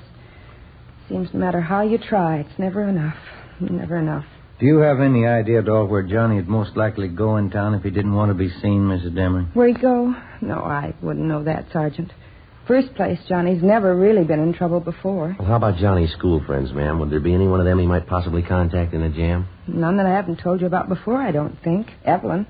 She's the only one I suppose Johnny'd go to if he needed help, if he was in trouble. That's his girlfriend at the high school, isn't it, Evelyn Maxwell? Yes, that's right. Sweet girl. How about a girlfriend Johnny was supposed to have downtown somewhere, Mrs. Demring? Would you know anything about her? Nothing really, no. Her name was Betty, I think. You have no idea where she lived downtown? No, I don't, Sergeant. Well, all right, ma'am. Thank you very much. Appreciate it if you'd notify us if you hear anything about your son at all. All right, Sergeant. Thank you. Tomorrow's Johnny's birthday, you know. I meant to tell you. Always expect Johnny home on his birthday. Seems no matter where he is, how he's tied up with his school or sports or something, Johnny always makes it home for his birthday. I see. I wonder how it'll be tomorrow. He's never missed once. Not once. Well, if he shows up, I guess you can count on one thing, ma'am. What's that? He's going to have to miss next year. 2 p.m. Ben and I picked up a glass of milk and a hot dog for lunch, and then we continued making a check of Johnny Demring's closest friends. Next in line after his mother was Demring's high school girlfriend, Evelyn Maxford. We located her at her home, a tall, attractive brunette, nicely dressed and well-mannered. She seemed unusually nervous as we interviewed her. I haven't heard a word, Sergeant. I know tomorrow's his birthday. His mother's expecting him home. I know he won't come, though. I'm sure of that. How are you sure, miss? Well, I just know that's all. I'd like to ask you again. Yes? Are you sure you haven't heard from Johnny Demring recently in the past 2 days or so? No, that's what I told you. Don't you believe me? Do you know why we're so anxious to locate Johnny, Miss Maxford? Well, I think so. It's about the narcotics business. You say Johnny had a hand in it. He was selling those things to the kids. I still don't believe it myself. It's a lot more than that, the way it stands now, Miss Maxford. What do you mean? Well, when he was at school, Johnny was kept supplied with narcotics by a man named Jocko Harris. He's what we call a pusher, kind of an in-between supply man in the narcotics trade. Mm-hmm. Well, 2 nights ago, Johnny caught up with this Harris. He beat him up badly enough to send him to the hospital with a fractured skull. And then Johnny stole every bit of narcotics that Harris had in his room, some of the strongest stuff you can buy on the market. That's why we want Johnny, Miss Maxford. I don't think I understand. What does it mean? It means that most of the teenage kids Johnny's been supplying stuff to have been getting fairly weak grades of narcotics. If he gets some of this stuff to them and the kids start taking it, it might prove too strong for them. If they take too much of it, it could kill them outright. Mm-hmm. Now, you see what we're up against. We've got to find that boy. We've got to find him soon. Couldn't you talk to his mother? Maybe she could tell you something. Well, we already have, miss. She couldn't tell us anything. That's why we halfway depended on you. Why do they have to put it in my lap? Why does it have to be me? I liked Johnny for a while. I don't know what to think now. Well, have you heard from him, Miss Maxford? Now, there's no reason to be afraid. You'd probably feel a lot worse if something happened to one of the high school kids, wouldn't you? Miss Maxwell? I got a call from him yesterday, Johnny. He wouldn't tell me where he was. I asked him, but he wouldn't tell me. What else did he say? He knows everybody's looking for him. He doesn't know about the stuff that he stole, though, I'm sure of that. He doesn't know what it could do. Did he make any dates with you? Did he want to see you? Yes, he wants to see me. He wants me to meet him tonight. Where? Excuse me. Yes, go ahead. Hello? Yes? I don't know. I don't really. What? 7 o'clock, all right. Yes, I'll meet you then. All right, goodbye. That was Johnny just then. He wanted to make sure I was going to meet him tonight. When? 7 o'clock tonight, right near Westlake Park. Which side, miss? The west side, Sergeant. I hope to God it's not true. What's that? The narcotics he stole from that man. You said they were powerful? Yes, we did. Johnny's been taking them for 2 days. 6:45 p.m. Together with 2 other men from Juvenile Bureau, Hurst and Ty, we drove near the appointed spot along the lake in Westlake Park where Evelyn Maxford's meeting with the teenage suspect Johnny Demering was to take place. We staked out at a reasonable distance, and Miss Maxford went ahead to the meeting spot. As far as we could see, there was no sign of Demering. Somebody on the opposite side of the lake was playing a phonograph. The music came over faintly across the water. We watched the Maxford girl cross the long stretch of grass down to the lake. She approached the shore. We saw her stop and look down. Joe, let's go. Come on. Yeah. We ran all the way as fast as we could get there. When we got close enough, we found out the reason for the scream. He was lying face up on the ground near the edge of a small clump of trees close to the water.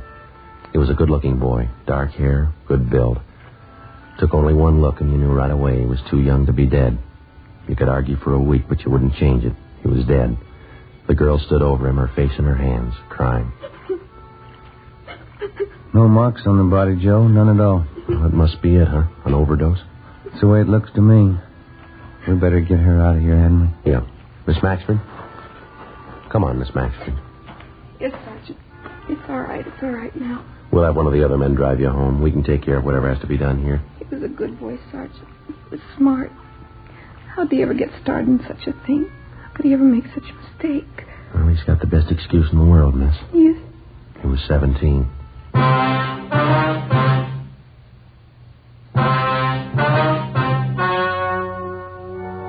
The story you have just heard was true. The names were changed to protect the innocent. On May 2nd, a coroner's inquest was held at the county morgue, Hall of Justice, City and County of Los Angeles, State of California. In a moment, the results of that inquest. And now here is our star, Jack Webb. Thank you. Friends, it makes us very happy to know that so many of you have switched to king-size Fatimas. Now, this actual sales report I have here shows that in state after state, more people are smoking Fatimas every day. In the first state, Fatima sales are up 97%. The next state sales up 114%.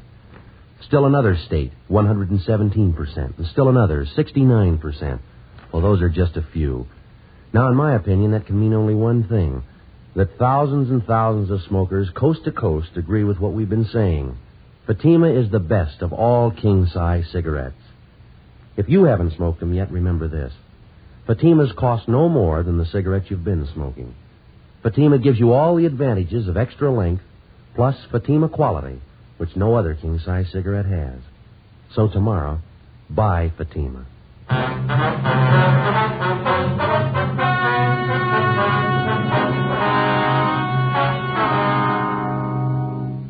At the inquest, the coroner's jury ruled that 17-year-old John Andrew Demering had administered himself an overdose of narcotics and thus had taken his own life. All others involved in the juvenile narcotics ring, a total of 8 persons, were tried and convicted under the State Narcotics Act. They received sentences as prescribed by law and are now serving their terms in the state penitentiary.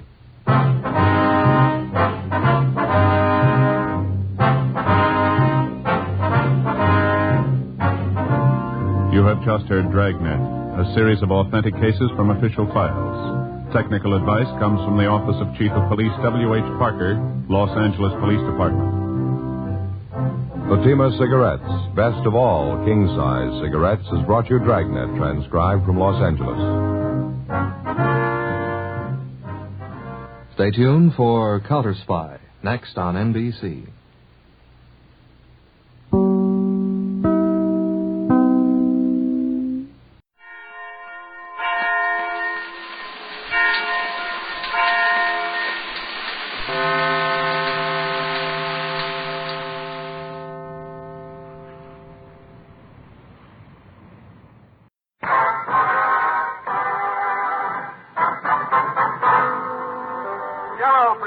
Bob Hope Show. Transcribed direct from Hollywood with Les Brown and his band of renown. For Jell-O, yours truly, Bill Goodwin. Our singing star, Margaret Whiting. Our special guest, Jack Webb. And here he is, Bob Hope.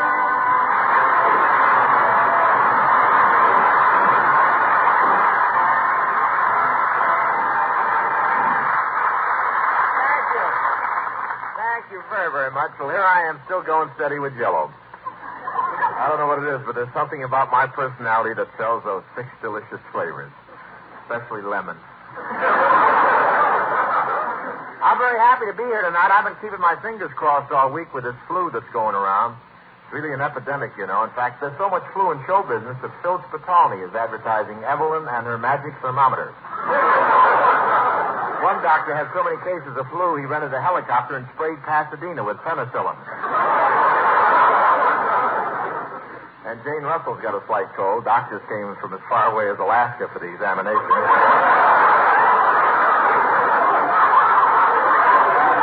I was right there with my stethoscope. I was hoping for a quarantine. And, you know, everyone thought Marie Wilson had the flu because she bought a couple of handkerchiefs with her to the studio. But it turned out they were her costume. She gets the flu now, she's really in trouble. And those cold germs are everywhere. On the Lawrence Welk show, that bubbling music is now done with Alka-Seltzer. I tuned in and heard Crosby singing the other night. I'm sure he's sick.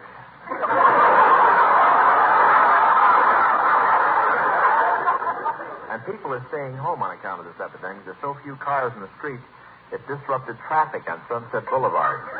To have an accident now, you have to make an appointment. And I hear that Phil Harris is flat on his back. Of course, with Phil, that doesn't necessarily mean anything. It could just be hardening of the old Forester. Phil Harris really does have an ailment, you know. He has termites. He got them from breathing in too much sawdust. I got the sniffles and rushed to Hollywood Hospital last night, and I must have gotten in the wrong entrance. At 3 a.m, a nurse woke me up and said, "Congratulations, it's the 7-pound boy."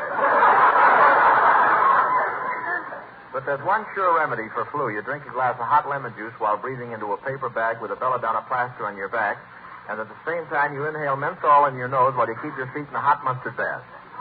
On second thought, it's easier just to go.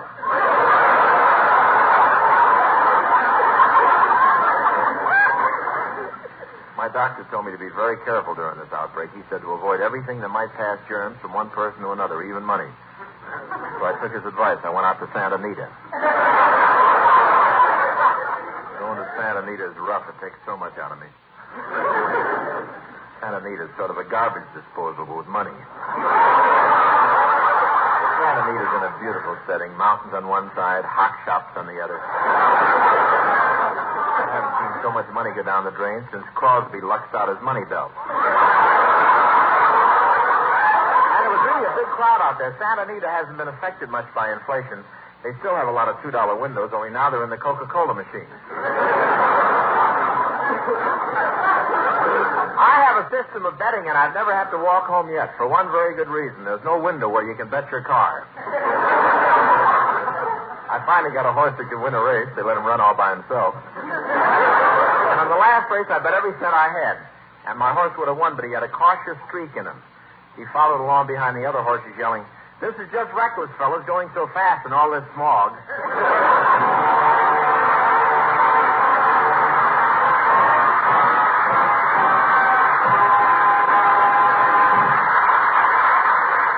Don McNeil. Say, Bill. Yes, Bob. Bill, what's that string tied around your finger for? String? What string? Oh, you mean this one here? That's to remind me to ask the folks in the audience a question. Oh, what's the question? I've forgotten. Would it have anything to do with Jell-O? It's about Jell-O. Well, who cares about getting their paycheck this week? Who cares about Jell-O? Everybody cares about Jell-O, Bob, and I'll tell you something that folks like extra special. And that's those wonderful Jell-O salads. Which reminds me of my question, and that is, folks, have you served a Jell-O salad? Now we're going. Have you served a Jell-O salad lately? If you haven't, your family is missing out on a real meal snapper-upper. Real meal snapper-upper? Yeah. Bill, what kind of language is that? What you mean is that the crisp, refreshing flavor of a shimmering Jell-O salad is just the thing to add that piquant, delicate touch that transforms a run-of-the-mill dinner into a gourmet's delight.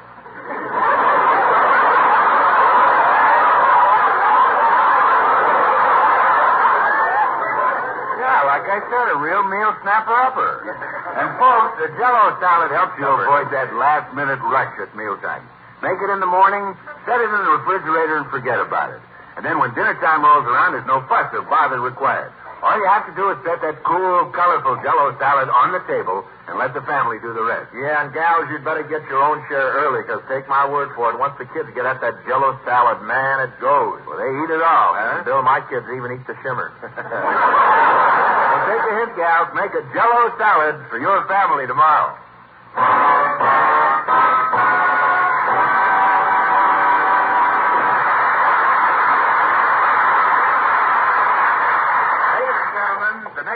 You hear will be that of Jack Webb, star of Chesterfield's great radio and television series Dragnet.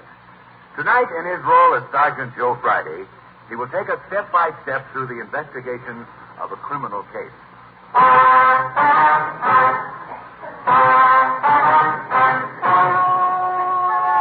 It was Monday, January 20th. It was cool in Los Angeles, topcoat weather. I was working the day watch on a homicide. My name's Friday. The boss, Captain Kresnik, told me to expect a new partner. I don't know too much about this officer. He's just been transferred to the detective division. Supposed to be a hot shot. We'll see. 9:40 a.m. The door opened.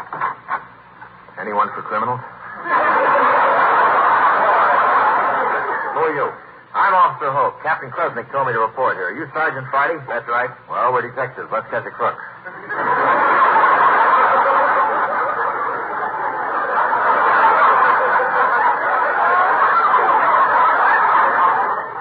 I got my badge, my blackjack, my handcuffs, my gun, and a bus ticket to San Diego. Bus ticket to San Diego? Yeah, in case of trouble, I'll go there till it blows over. All right, sit down, Hope. Let's get acquainted. Okay. You know something? You look a lot like Bob Hope. I can't help it. I was in an accident. Now, it's a pretty fair patch-up job. Hope, where you been working in the department? I was in uniform in the traffic detail. That's all. I was pretty good at it, too. I handed out 3,000 parking tickets a day. 3,000 a day? How could you do that? I put the tickets on the cars before they left the factory.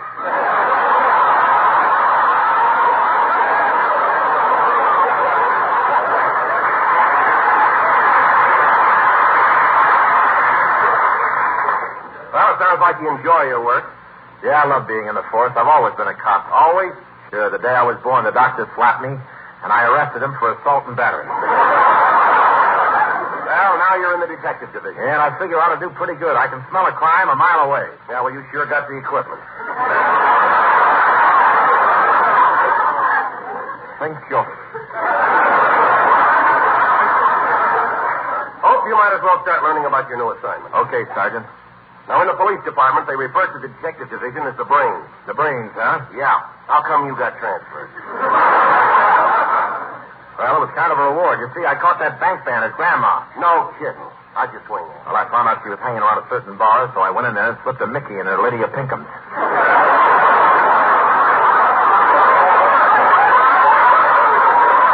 Nice work. It was a real struggle taking her in. I got hurt. You did, huh? Yeah, I backed into one of her knitting needles. Her, I had the feeling she kind of went for me. Yeah, you'd make a lovely couple. Well, I'm all through with romance. What's the matter, no girlfriend? I had a girl, went steady with her. For 3 years, we were never out of each other's sight. In love? No, I lost the keys of the handcuffs. Look, Friday, what are we sitting around here for? Let's get on a case. Let's go somewhere and snoop. All right, take it easy. You'll get your chance. I'm ready to. I've been practicing my jujitsu. Pretty good at it, huh? Good, I'm perfect. I even invented a jujitsu hold of my own. It's unbeatable. No matter what you try to do to me, I can throw you over my head right into that corner. Go ahead, make a pass at me. I'll show you. Okay, here I come.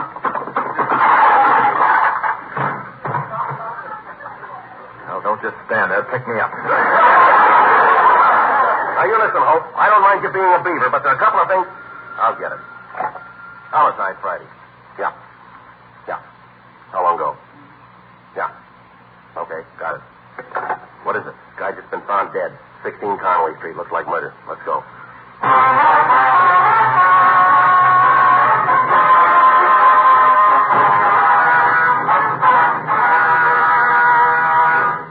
A.m. Hope and I got a car out of the police garage and headed for Hollywood.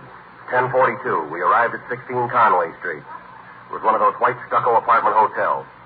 We parked the car, and on the way in, I got all the available facts from the patrolman on duty at the door. The murdered man's name was Barney Dean. He was a theater manager, lived alone. Seemed to be a respectable citizen, or was a respectable citizen. One of the tenants in the building had discovered the body and called the police. 11 a.m. Hope and I entered the murdered man's apartment. The coroner was there, just getting ready to leave. Hi, Doc. Hello, Sergeant. That's the body right there. Who's this with you? Oh, that's my partner, Detective Hope. New man, first case. Hello, son. First case, huh? Ever see a real stiff stretched out before? Yes, New Year's Eve.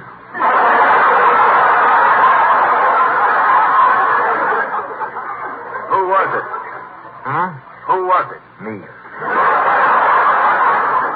Say, Doc, you any idea of the cause of death? Well, he was struck from behind with a blunt instrument, causing the collapse of the posterior section of the cranial cavity, cutting the vascular system and splintering the medulla oblongata. I'd like to see the Blue Cross plan fix that.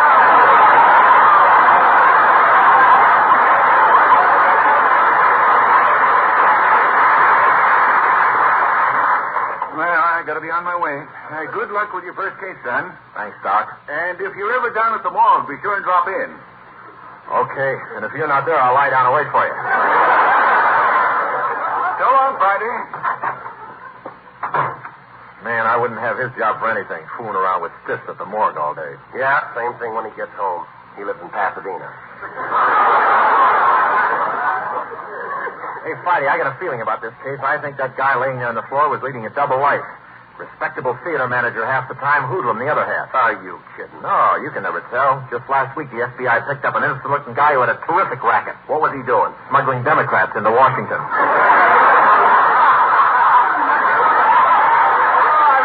Friday, sorry. Sometimes my sense of humor almost gets away from me. Yeah, well, you can't blame us for trying.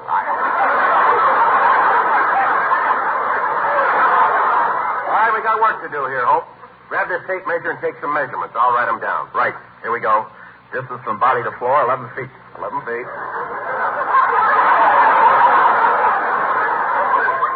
Distance to window, 39 inches. Right. Neck 13 inches, waist 26 inches, hips 33 inches. Oh, get away from that wall. Stop measuring that Marilyn Monroe calendar. Thanks. Another minute, my badge would have melted. See you later, honey. What's going on here? What's all the excitement? Who are you? I'm the landlady, and I... Oh, Mr. Dean, what's happened? Get up off the floor. You'll catch your death of cold. Look, lady, we're afraid there's been some trouble here. Mr. Dean is dead. What? Well, don't just stand around. Do something. Call the automobile club. All right, now calm down, ma'am. We're police officers. We'd just like to ask you a few questions here. Police officers? That's right. I'm Sergeant Friday. This is Detective Hope. How do you do? Oh, I've seen your face before. Have you been in an accident?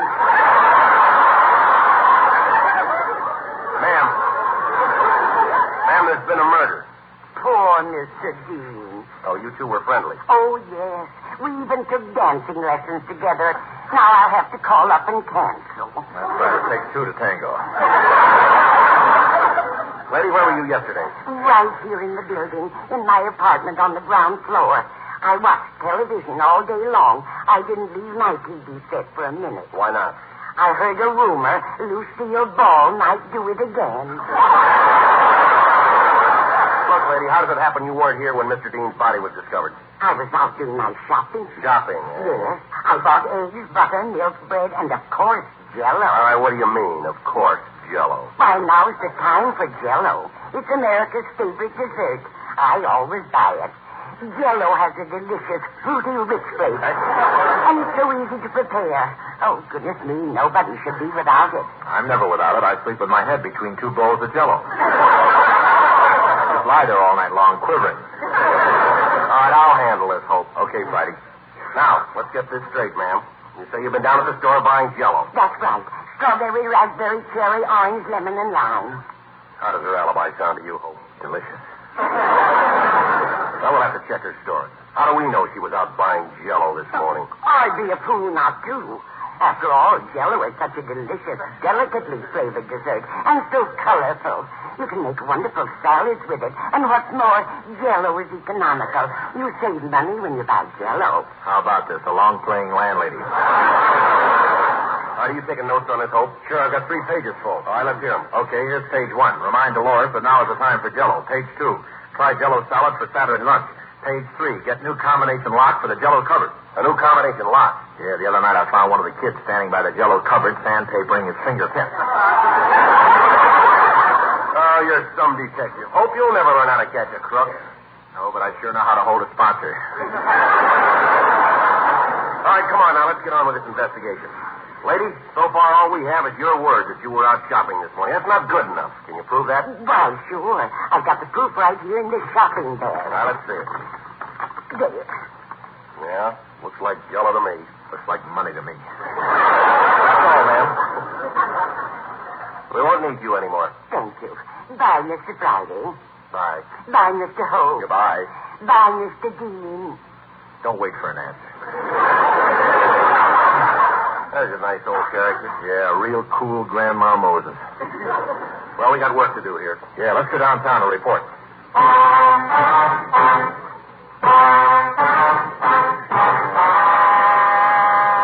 January 25th. 5 days went by. No break at all. Every decent lead washed out. 1 p.m. Captain Detective Kresnick sent for us. Hope and I walked down the hall to his office. Well, looks like we're stuck. Yeah. Tough case. Yeah. Develop anything in those runs you made over at the lab? Not much. I processed the M.O. of the DOA without getting a make. Then I ran a 184 through the LP file and tried for a COA on the PD. What does that mean? I was hoping you knew.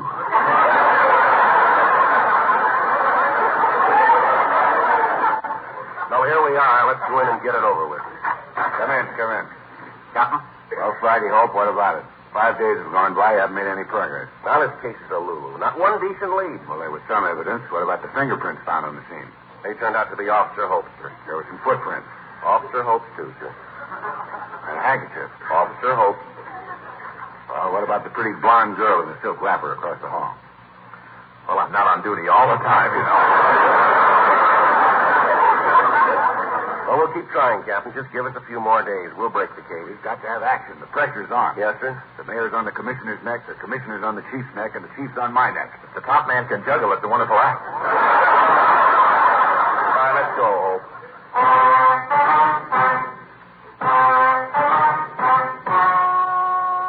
In police work, you take the tough with the good.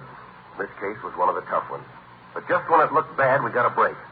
Through an informant, we learned the murdered man had a girlfriend. She was a singer in a joint over on the east side, the Kit Kat Club. 11:31 p.m. Hope and I got a squad car and headed for the Kit Kat Club. Down through Lower Main Street, the toughest section of L.A. Not very classy, is it? Skid Row. Cesspool of the city. Gin mills, hot shops, flea bag hotels. This is the bottom. Nobody lives down here but the cheap crooks, winos, and stumblebums. Would you mind stopping at that next house? What for? I want to see if I got any mail today.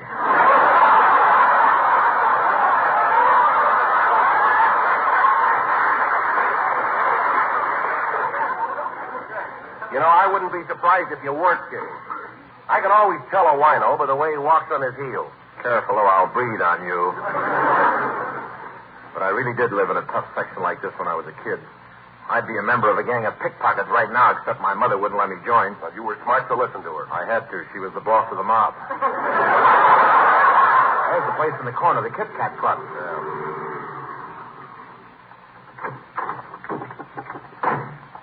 Now, watch your step in here. There may be fireworks.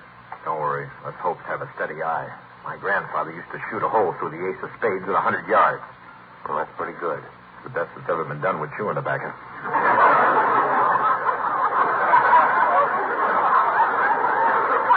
Here's the door. You go first. You're the sergeant. You go first. All right, come on. Hey, mister, you the manager of this place? That's right. What? Oh, officers, so step up to the bar. I'll pour you boys a drink. Oh, no, thanks. No, thanks. No, thanks. Well, just a little one.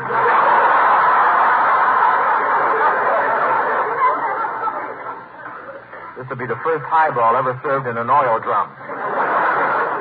All right, let's skip the drinks. We're on duty. Kind of a tough joint you're running here, mister. It's the best around here. Drinks are only a dime. We serve free sandwiches. And every time someone's shot in here, we pay their funeral expenses and $10,000 to the widow. How can you afford to do that? We're a subsidiary of General Motors.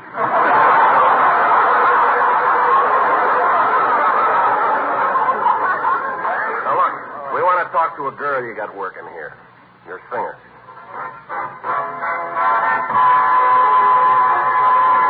Hey, Miss Whiting's about to do a number. All right, we'll sit at one of these tables and wait till she's finished. If I am fancy free and love to wander, it's just the gypsy in my soul.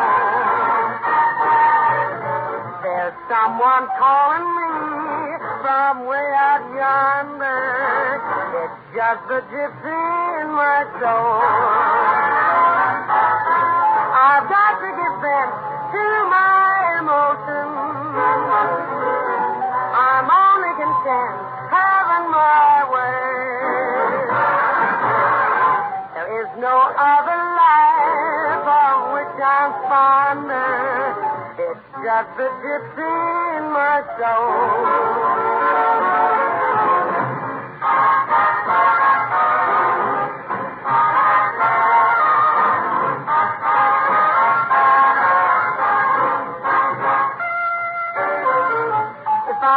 Fancy free, and I love to wander.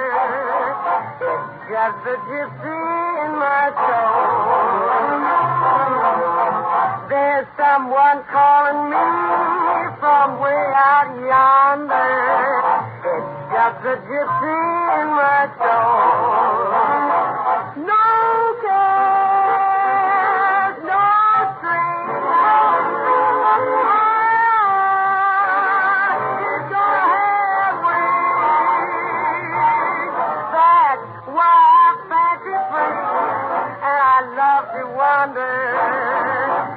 It's the gypsy in my soul, in my soul. It's just the gypsy in my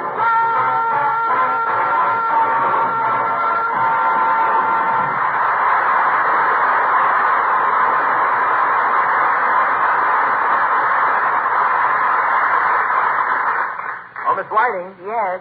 Like your song. Can we have a word with you? That's the trouble with working in a dive like this. You guys are always trying to make a pickup. No, you got me wrong, ma'am. We're police officers. Then why is this other guy kissing my shoulders? You got me right. I'm a wolf. I'd like to ask you some questions, miss. Mind if we step into your dressing room? Come on. Will it take long? I'd like to change my clothes. Go right ahead. Don't mind us. Sorry to inconvenience you, ma'am. We're investigating a crime. That's right. I want to ask you a straight question, and I want a straight answer. Yeah. Where were you Thursday night around 11 o'clock? I was shooting pool with some of the boys. Not you! It's none of your business where I was. How old are you? 22. 22. According to our records, you have a son 19 years old. I married young. Glad to know you. I'm from Tennessee, too. Well, I don't know what this is all about, but I assure you I have nothing to do with it. Oh, yeah, I wish I could believe that, sister. You got a record as long as my arm. In 1946, you were arrested for rolling a drunk. With my boyfriend, and he wasn't drunk, he was plastic. The charge says you were rolling them. The only way I could get him home. I think we're making a mistake, Sarge. She's just a sweet kid. She can't be mixed up in this. Are you kidding? 16 stolen cars in the last 5 years, 4 mink coats, 5 diamond wristwatches. Why, this dame will go for anything that's fast and loose. She will? Stay right here, baby. I'll go home and get my straw hat and send.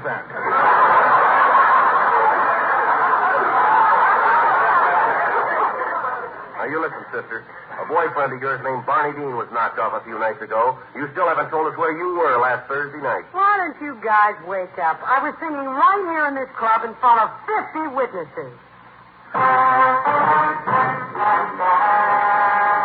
We checked the girl's story. It was true. Another lead gone. We reported back to headquarters. 12:25 a.m. We entered Captain Kresnick's office. All right, you said you had something. What is it? I broke the case, Captain. You did? Well, we couldn't get it because it's so obvious. Now, think fast. Everything points to one man. Now, I hate to say this, Captain. The guilty man is one of us. He just joined the force. Gee, I wonder who that could be. All right, Hope, you can start talking anytime. Are you kidding? I had nothing to do with it. What about it, Hope? Yes, spill it. Let's have it. Okay, you got me. You admit you killed Barney Dean? What else can I do? I know you've been watching me. Watching, waiting for my nerves to go to pieces. All right. I'll talk. I'm cracking. Look, please, just crack. Don't come all apart.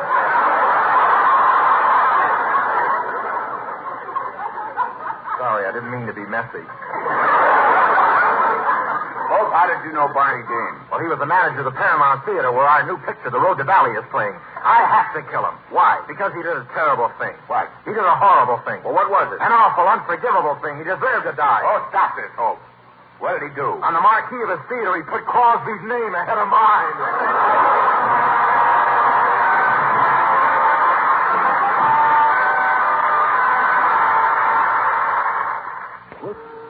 Well, that just about winds it up, ladies and gentlemen.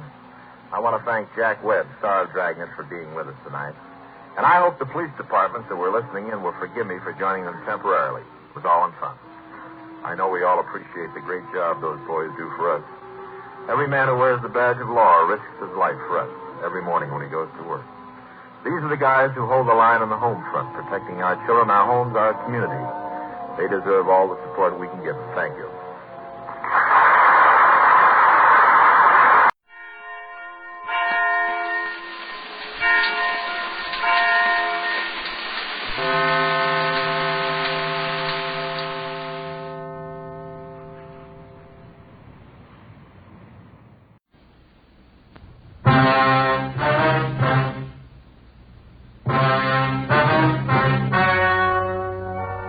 The story you are about to hear is true. The names have been changed to protect the innocent. Fatima Cigarettes, best of all king-size cigarettes, brings you Dragnet.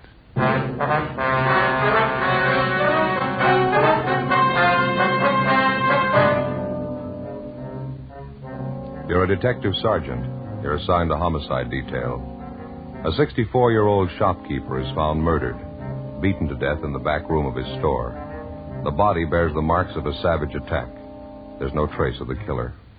Your job? Get him. How does Fatima compare with other king-size cigarettes? Fatimas are the same length and circumference, 85 millimeters long, 1 1/64 inches around. And Fatima filters the smoke exactly the same long distance as any other king-size cigarette. Tell me then, how is Fatima different from other king-size cigarettes? In Fatima, the difference is quality. Fatima gives you extra mildness, a much different, much better flavor and aroma. Remember, Fatima has all the advantages of extra length, plus Fatima quality, which no other king-size cigarette has. So insist on the best. Smoke king-size Fatima, best of all long cigarettes.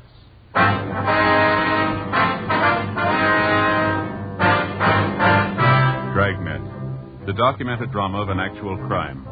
For the next 30 minutes, in cooperation with the Los Angeles Police Department, you will travel step by step on the side of the law through an actual case transcribed from official police files. From beginning to end, from crime to punishment, Dragnet is the story of your police force in action.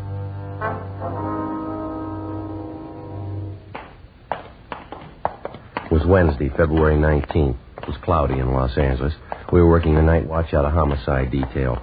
My partner's Ben Romero. The boss is Thad Brown, chief of detectives. My name's Friday. We were on the way out from the office, and it was 10:56 p.m. when we got to 1016 South 12th Street, the Apex Men's Shop. Yes, sir? Friday and Romero, Central Homicide. ID card. Oh, yeah, Sergeant. Been waiting for you. My partner's upstairs in the back talking to the victim's wife. You answered the call, did you? Yeah, that's right. Miles and Keever, Unit 16R. Who are you? Miles. Keever's talking to Mrs. Wilford, victim's wife. She found the body. What's that up above? How's that? Music up there somewhere. Sounds like a party. Oh, yeah. Well, that's a dance place. Takes the whole upper floor of the building. Wonderland Dance Hall, I think that's it. Mm-hmm. When was the body found, Miles? Do you know?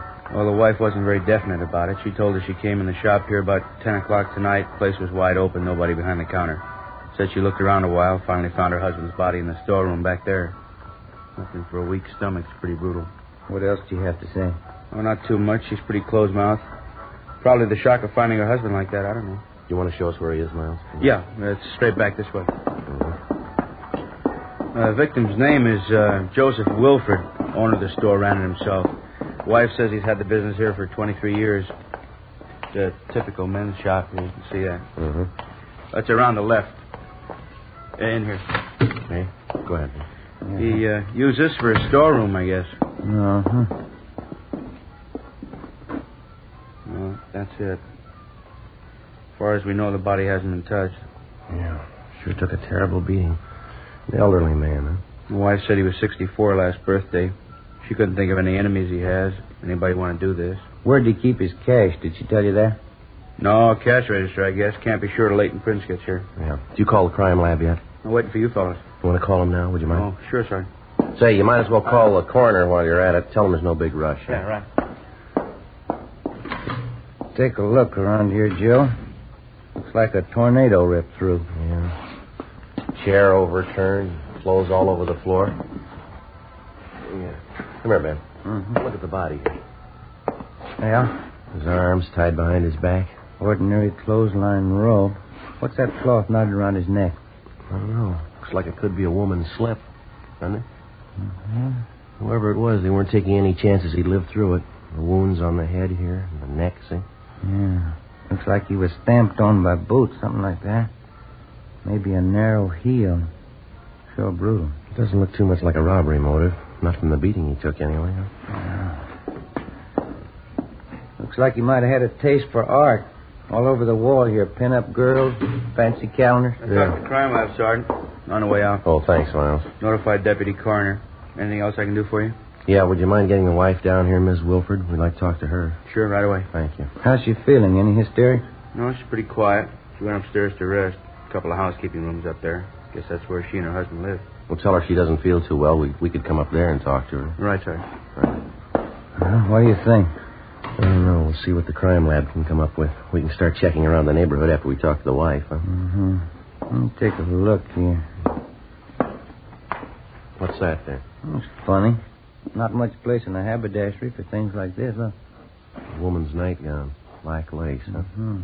Packed in a gift box. Is that a card there? Yeah. See if we can read it without touching it. Mm-hmm. It says, to a beautiful girl, you've been away too long, hoping we'll never be parted again. It's signed Joseph Wilford. Seems a little funny, huh? Yeah, it does. Maybe his wife's been on a trip. He's going to give it to her as a present. When's the last time you gave your wife a black lace nightgown?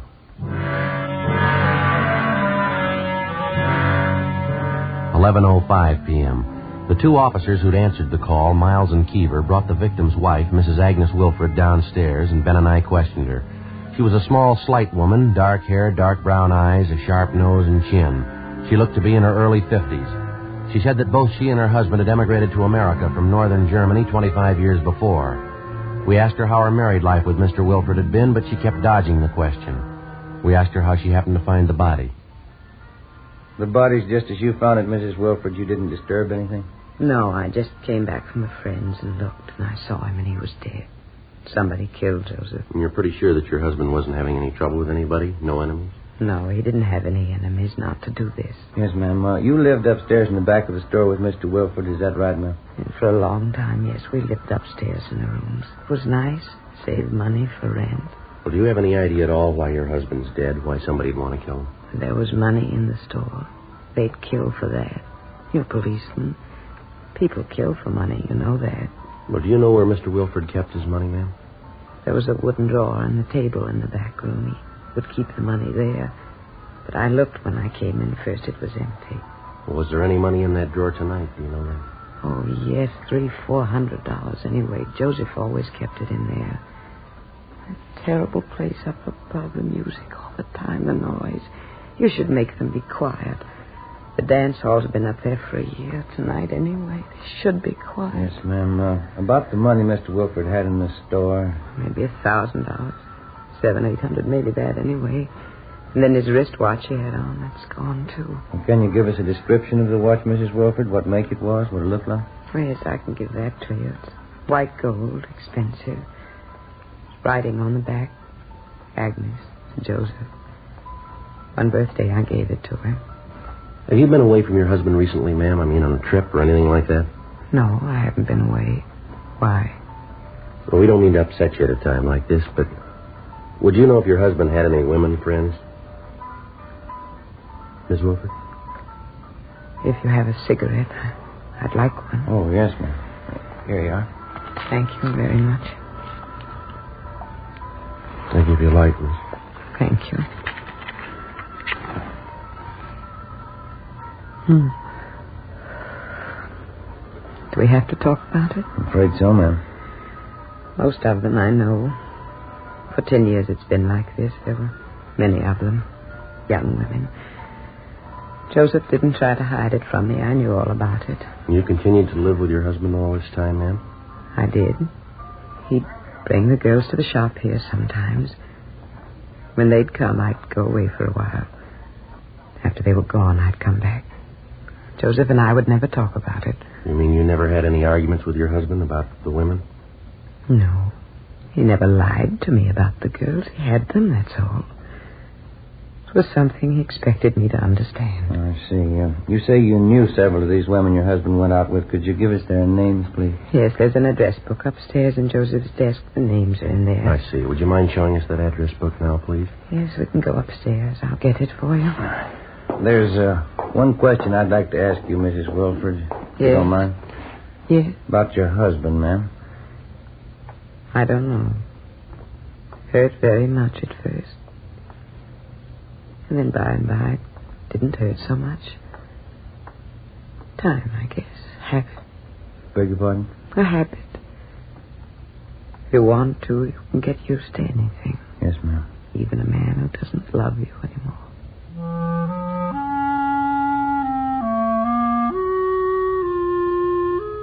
We went upstairs to the housekeeping rooms where Mrs. Wilford gave us her husband's personal address book. She also gave us a description of his wristwatch, which had been removed from the body, along with the name of the jeweler who'd sold her the watch. It was a Hamilton with a diamond-studded dial. The crime lab crew arrived downstairs and began their routine investigation. We finished questioning the victim's wife, and then we started checking the neighborhood. Only a few of the stores in the area were still open. We found only one possible witness, a newsboy, who told us that he'd seen an attractive dark-haired woman enter the store earlier in the night at about 8:30 p.m. His description of her was only sketchy. Another hour of checking the neighborhood, and we went back to the store. Lieutenant Lee Jones and the crime lab crew finished checking over the entire layout. They went back downtown to give a thorough examination to what physical evidence that they'd found. The deputy coroner arrived and removed the body. Together with Hubka and Forbes from Homicide, Ben and I spent most of the next day checking with store owners in the immediate neighborhood of Wilford's haberdashery. They could tell us nothing we hadn't already found out. We got the description and serial numbers of the victim's missing wristwatch, notified the pawn shop detail, and got out a broadcast on it. 3:45 p.m. We checked with the office. We've got a slow enough start on this thing, huh? Everybody tells us the same story. Yeah, seems to be pretty common knowledge. He had a lot of girlfriends. I guess we better start checking out the names in that address book, huh? Yeah. Sure beats all, doesn't it, Joe? What's that? Mrs. Wilford, 10 years her husband's dating other women right in front of her. It isn't normal. Can't see why she didn't just pack up and leave. It's kind of hard to figure at that. Maybe she was still in love with him. Wonder how Forbes and Hubka made out. I'll check the book, see if we've got a call. Hey. See. No? No word from him, huh? No, Lee Jones called from the crime lab. Wants us to check with him. I'll call him. Okay, fine. 2667, please. That's right. Guess we better check with the morgue, too, huh? See if they got the body posted yet? Yeah. Hi, Lee. It's Romero. What was it? You get the name? I see. All right, well, bye. What do you have? Lee talked to the coroner already. Wilfred died about 9 o'clock. Cause of death was strangulation. Mm-hmm. How about those wounds on the head and on the neck? That didn't do it. The cloth tied around his neck. It was a woman's slip, all right. Yeah. Did he pick up anything off it? Any laundry marks? He did better than that. Yeah? He got the name of the laundry. After checking for all stains and markings on the woman's slip, which had been found knotted around the murder victim's neck, Lee Jones had examined it under a special fluorescent light. He found a type of marking used by only one large laundry service in the city. We checked with the managers of the laundry company and found that the slip had been cleaned by them for a Miss Elise Dressler. She had a North Hudson Street address. We started checking on her. The first lead came from the dead man's personal address book. We found the name of Elise Dressler listed along with her address and telephone number. There was a single word scribbled beside her name and enclosed with parentheses. It said Max. That was all. 5:42 p.m. We drove out to the address, a Spanish-style apartment house on North Hudson. We rang, but there was no answer. The apartment manager told us Miss Dressler worked as a dancer at a nightclub on West 7th Street. Ben and I drove to the club, a high-priced theater restaurant which was newly opened. We were told Elise Dressler wasn't due there until 9 p.m. We had a couple of ham and cheese sandwiches and some coffee at a lunch counter, and we checked back at the club a few minutes past 9. The show had already started. We located the Dressler girl in her room backstage. She was a tall, fairly attractive blonde. We started questioning her. Can you tell us where you were last night, miss? Yeah, all right. Here I work every night but Monday. We close then. What time did you get here last night? Just about 8 o'clock. I had something to eat, and then I changed to my costume and went to work. Do you know if Mr. Wilfred had any enemies? No. Maybe somebody he was having trouble with? No, maybe that wife of his. That's none of my business. I wouldn't know. You can't think of anybody at all who might want him out of the way? No, I don't think so. He and Max Hollins had some arguments, but that's the only time I saw Joe mad at anybody. Who's this Max Hollins? He's the man who arranged for me to come out from New York. Joe and Max have been friends for a long time. What were the arguments about, Miss Dressler? Do you remember? Yeah, about me. You see, Max brought me out here, and I suppose at first he thought he owned me. He didn't think I should go out with any other men but him. Max is stubborn sometimes. Well, so am I. I like Wilfred, so I went out with him. I went out with Max, too. Well, these arguments they had about you, would you say that they were pretty mad at each other, Max and this Mr. Wilfred? Well, only last week. Max was very angry with Joe, but I think he got over it.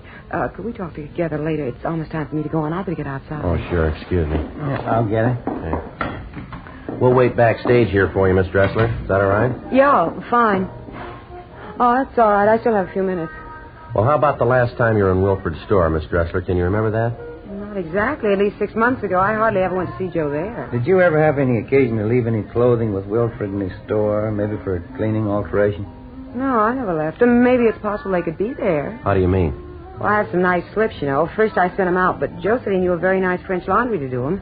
He'd come to my place, pick them up, and then take them to the laundry. Maybe he could have left them in his shop one day. Well, would anybody besides yourself have access to the clothes in your apartment? Maybe a roommate? No, I live by myself. I have the only key to the door except Max Hollins. He's got one. He lives in my apartment house, the upstairs floor. Nobody else has a key. Did you send in clothing to the French laundry with Mr. Wilfred recently? Yesterday I did. 2 nice slips of mine. But Joe Wilfred didn't call for them. I sent them over with Max. How'd that happen? Max said he might as well take them. He was going down to that neighborhood by the haberdashery. Oh? I wanted to see Wilfred anyway. Max said he wanted to fix up their argument. We continued questioning the Dressler girl after she finished her first act at the theater restaurant. She told us that she hadn't seen Max Hollins since early the day before. She was taken downtown where she gave us a full statement. Further questioning got us the information that the argument between the two men, Joseph Wilfred and Max Hollins, over the affections of Elise Dressler was far from settled at their last meeting. The girl admitted that it was a serious argument and that it ended up in a fist fight between the two men. She said Max Hollins was out of town for the night, but that he'd return early the next evening for work. He was employed as manager of a room service department at a large downtown hotel. 11:30 p.m. Ben and I drove back to the apartment house on North Hudson, and together with the building manager, we checked Max Hollins' apartment. We found nothing. The manager told us Hollins' car was parked in the apartment garage, so we went down and gave it a routine check. Under the front seat, we found a paper bag with a pair of gloves in it. There were bloodstains on both gloves. We dropped them off at the crime lab for examination. At 6 o'clock the following night, Ben and I went to the room service department of the downtown hotel where Hollins was employed. Sorry, sir, Mr. Hollins is late this evening. He should be here pretty soon. He notified you he'd be in late? Well, he called, yes. Probably be here in 10 or 15 minutes. I'm his assistant. Can I help you? No, it's all right. We'll wait. All right. Pardon me. I wonder if we could look at your wristwatch, please. Well, surely. It's just a few minutes past No, 8. we just want to look at the watch if we could. Oh, sure, here. Could you take it off? I'd like to look at the back of it if it's all right. Sure, that's all right. Here. Nice looking, isn't it? Just got it yesterday. That's so. Same engraving. Agnes to Joseph. Where'd you get this watch, sir? Why, what's the matter? Where'd you get it? Max Hollins. He sold it to me.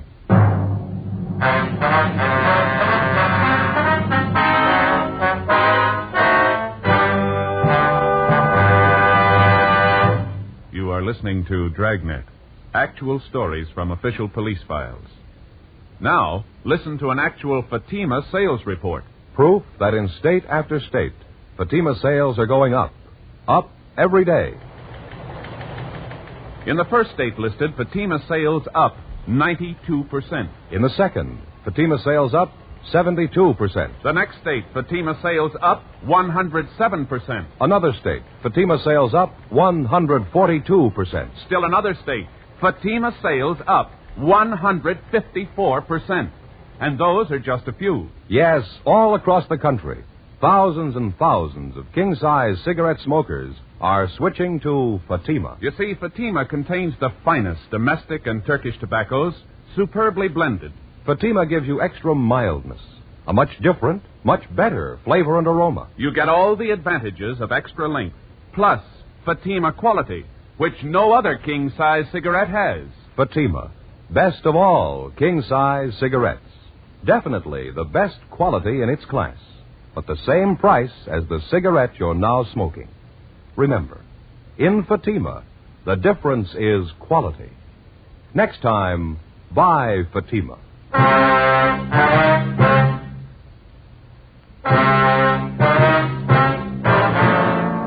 February 21st, Friday, 6:30 p.m.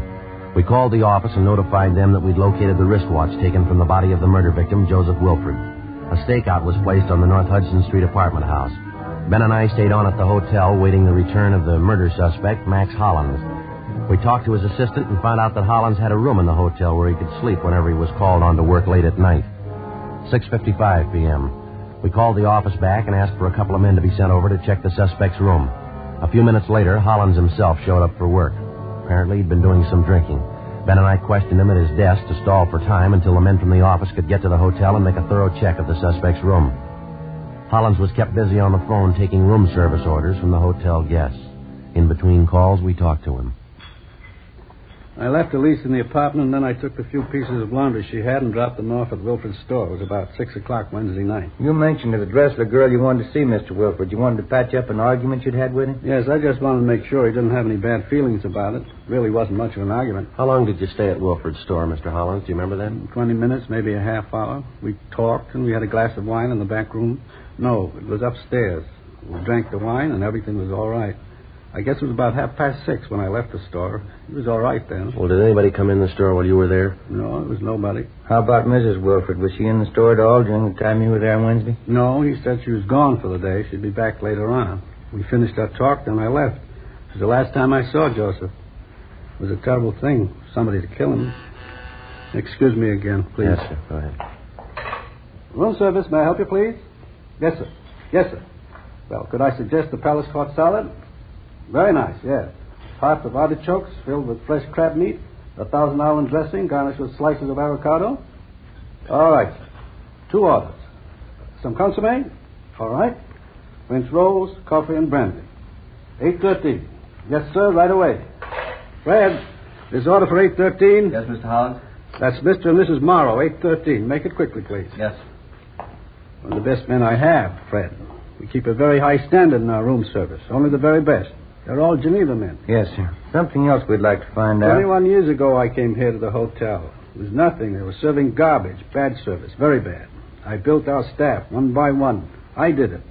There's our staff list there. Finest waiters in the country. Henry Sanchez, Fred LaSalle, Conrad Lutz, Joe Zwick. Yes, sir. And Elmer Creighton. He waited on the president when he came to visit here from Washington. The president thought so much of our service, he wrote a letter to Elmer later on. No argument at all. I have the best men in the country, the best food. 21 years to make it like it is. I did it all myself. I understand you and Wilford were old friends, Mr. Hollins. You knew him quite a number of years, is that right? Most of his life, yes. I knew Joseph in the old country. We came from the same town.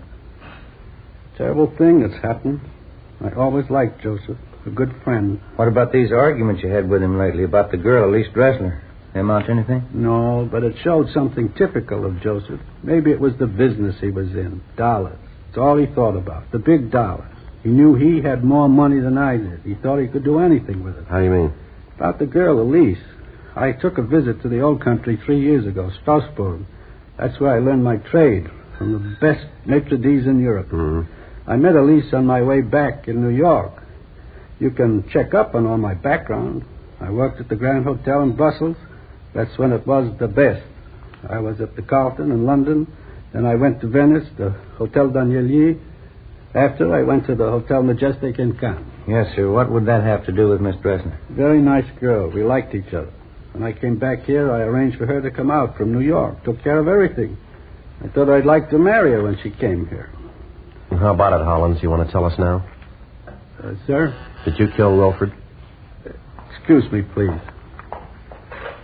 Room service, may I help you, please? Yes, Mr. Sutter. Dinner for 12 tomorrow night in your suite. Your wife and I made up the menu.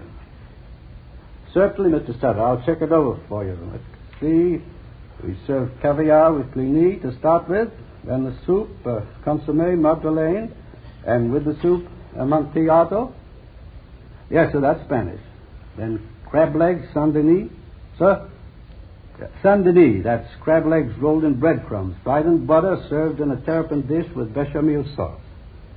After that, the Chateaubriand with truffle sauce, soufflé potatoes, small green peas français, and with that we serve Pontet 27. Dessert, we shall have peach flambé, coffee, and liqueurs afterwards. Yes, sir. Henry Sanchez and Conrad Lutz. They'll serve it. Thank you. Thank you, Mr. Sutter. Good night, sir. Real gentleman, Mr. Sutter.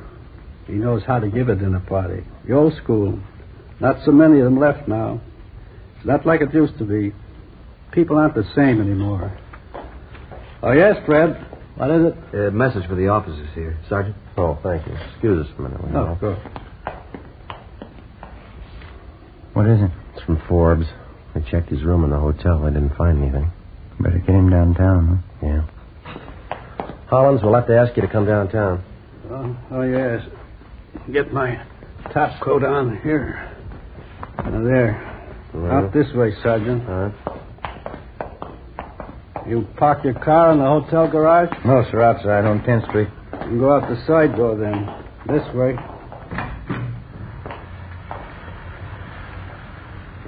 It's starting to rain. Do you both have your top coats? Yeah. Yes. Well, let's go. We're parked right down this way. What did Elise say? Elise Dressler. She said you had a fight with Wilfred. You went to see him the same day he was murdered. Yeah. It's terrible. It's too bad. Might as well tell you, sir. We've got the evidence. Quite a bit of it. All points to you. Oh? How is that? Well, the pair of gloves you were wearing, we found them. The wristwatch you took off the body, we found that, too. Yeah.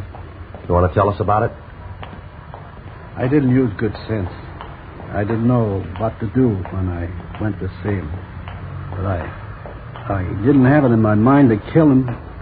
God knows I tried to talk to him. I asked him, please, to stay away from Elise. I asked him as a friend. Yes, sir. All he said to me was, Max, I give her presents and she likes me. I have the money to give her what she wants, Max. You haven't got the money. That's what he said to me. You had a fight with him then? No, there wasn't any fight. I'm not sorry. I killed him, but I'm not sorry. You want to give us a statement about it downtown? I suppose. I'm not ashamed of it. All right, let's go. Down this way. Any man would have done the same. How could you hear such talk and not kill him? How about the wristwatch you took off of him, the money from the drawer? I wanted to hurt him more, even after he was dead, after I beat him and beat him. I knew it would be the worst way to hurt Joseph, to take his money. Here we are. In the back of it. Yeah.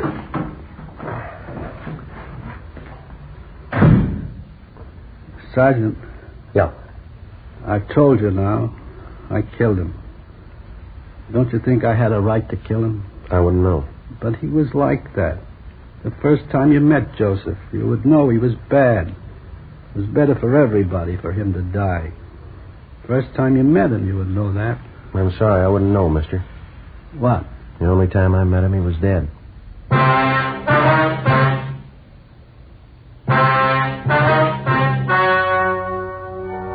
The story you have just heard was true. The names were changed to protect the innocent. On June 4th, trial was held in Superior Court, Department 89, City and County of Los Angeles, State of California. In a moment, the results of that trial. And now here is our star, Jack Webb. Thank you. Friends, with your permission, I'd like to speak to our good friends, the cigarette dealers, listening in tonight. A few minutes ago, we read you some figures from our latest Fatima sales report. The fact that coast to coast, Fatima sales have enormously increased is extremely important to you as a dealer.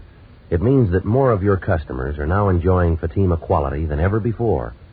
You can do yourself and your customers a big favor by making sure you always have enough Fatimas to meet the ever-increasing demand. Thank you. And friends, remember that Fatima gives you all the advantages of extra length plus Fatima quality, which no other king-size cigarette has. Tomorrow, ask your dealer for Fatima.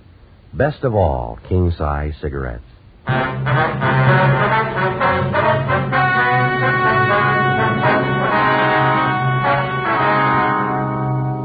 Max Hollins was tried and convicted of murder in the first degree. He was executed in the lethal gas chamber at the State Penitentiary, San Quentin, California.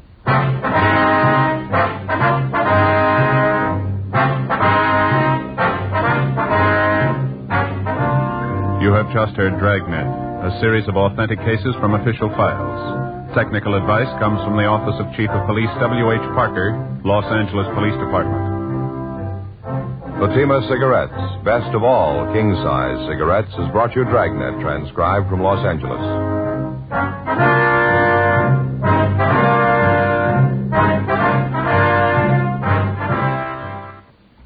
Stay tuned for Counter Spy, next on NBC.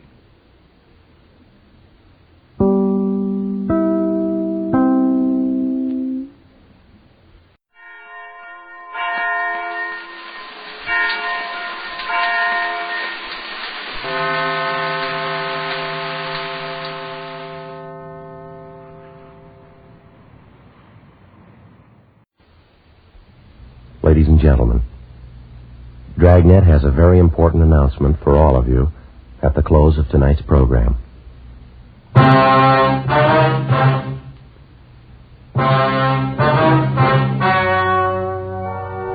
story you are about to hear is true.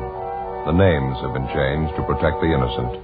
Fatima Cigarettes, best of all king-size cigarettes, brings you Dragnet.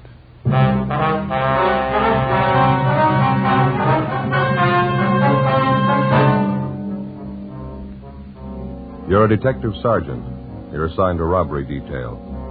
2 armed bandits invade the home of an elderly couple in your city. The aging husband is tortured unmercifully before he reveals the hiding place of his valuables. The 2 thieves make good their escape. Your job? Get them.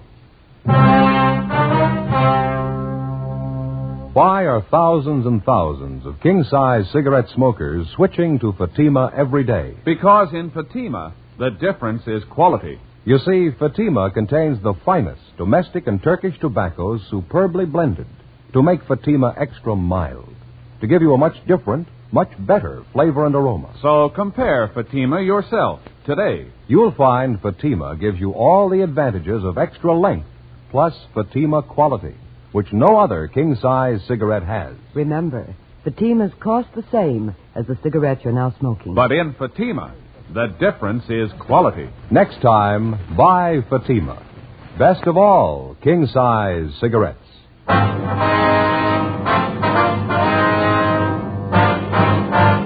Dragnet, the documented drama of an actual crime. For the next 30 minutes, in cooperation with the Los Angeles Police Department, you will travel step by step on the side of the law through an actual case transcribed from official police files. From beginning to end, from crime to punishment, Dragnet is the story of your police force in action.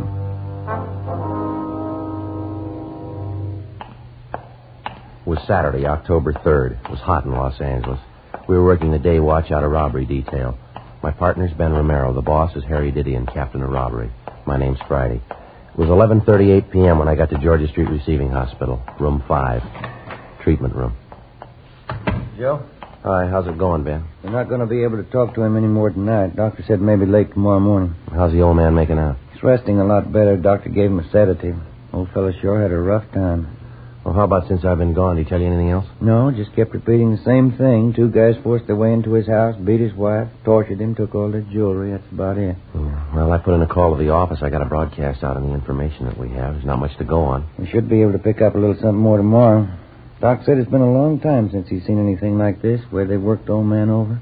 Well, what'd they do to the fellow's hands anyway? The doctor able to tell? He thinks they used a hat pin on him, something like that. It's sharp and thin. At least a dozen wounds in both hands. He's pretty badly burned, too. Yeah. Hard to imagine somebody that cold-blooded. 71-year-old man, soles of his feet a mass of burns. Wonder his heart stood up through the beating I gave him. Has he got a weak heart? He's had a little trouble, yeah. Terrific shock going through something like this at his age. Well, maybe we better check back at their house, huh? See how the old fellow's wife is doing, huh? Yeah, right. How's it shape up for you? Well, there's not an awful lot to go on yet.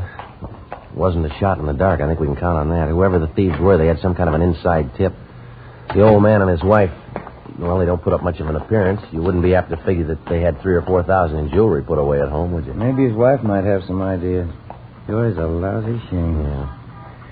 Yeah, we might halfway understand that they just held him up, but working him over the way they did. There was no sense to it at all. Trying to show off what a couple of rough bums they are. Maybe that's it. Well, then let's do them a favor.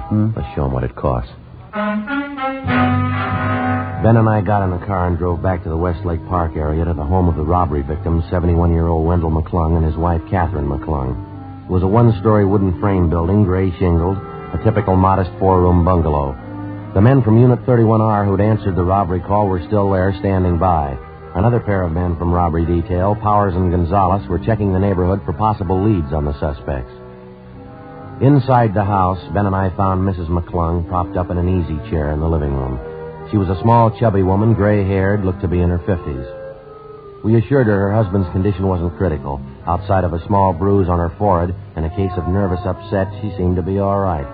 In recounting the story of the holdup, Mrs. McClung told us the 2 bandits rang the front doorbell and forced their way into the house at gunpoint shortly before 8 o'clock that night. How about the color of their hair, ma'am? Their weight and height? No, I hardly saw a thing. Just that one look at them when they first pushed their way in. Well, how was that? They blindfolded you? Guess they might just as well have.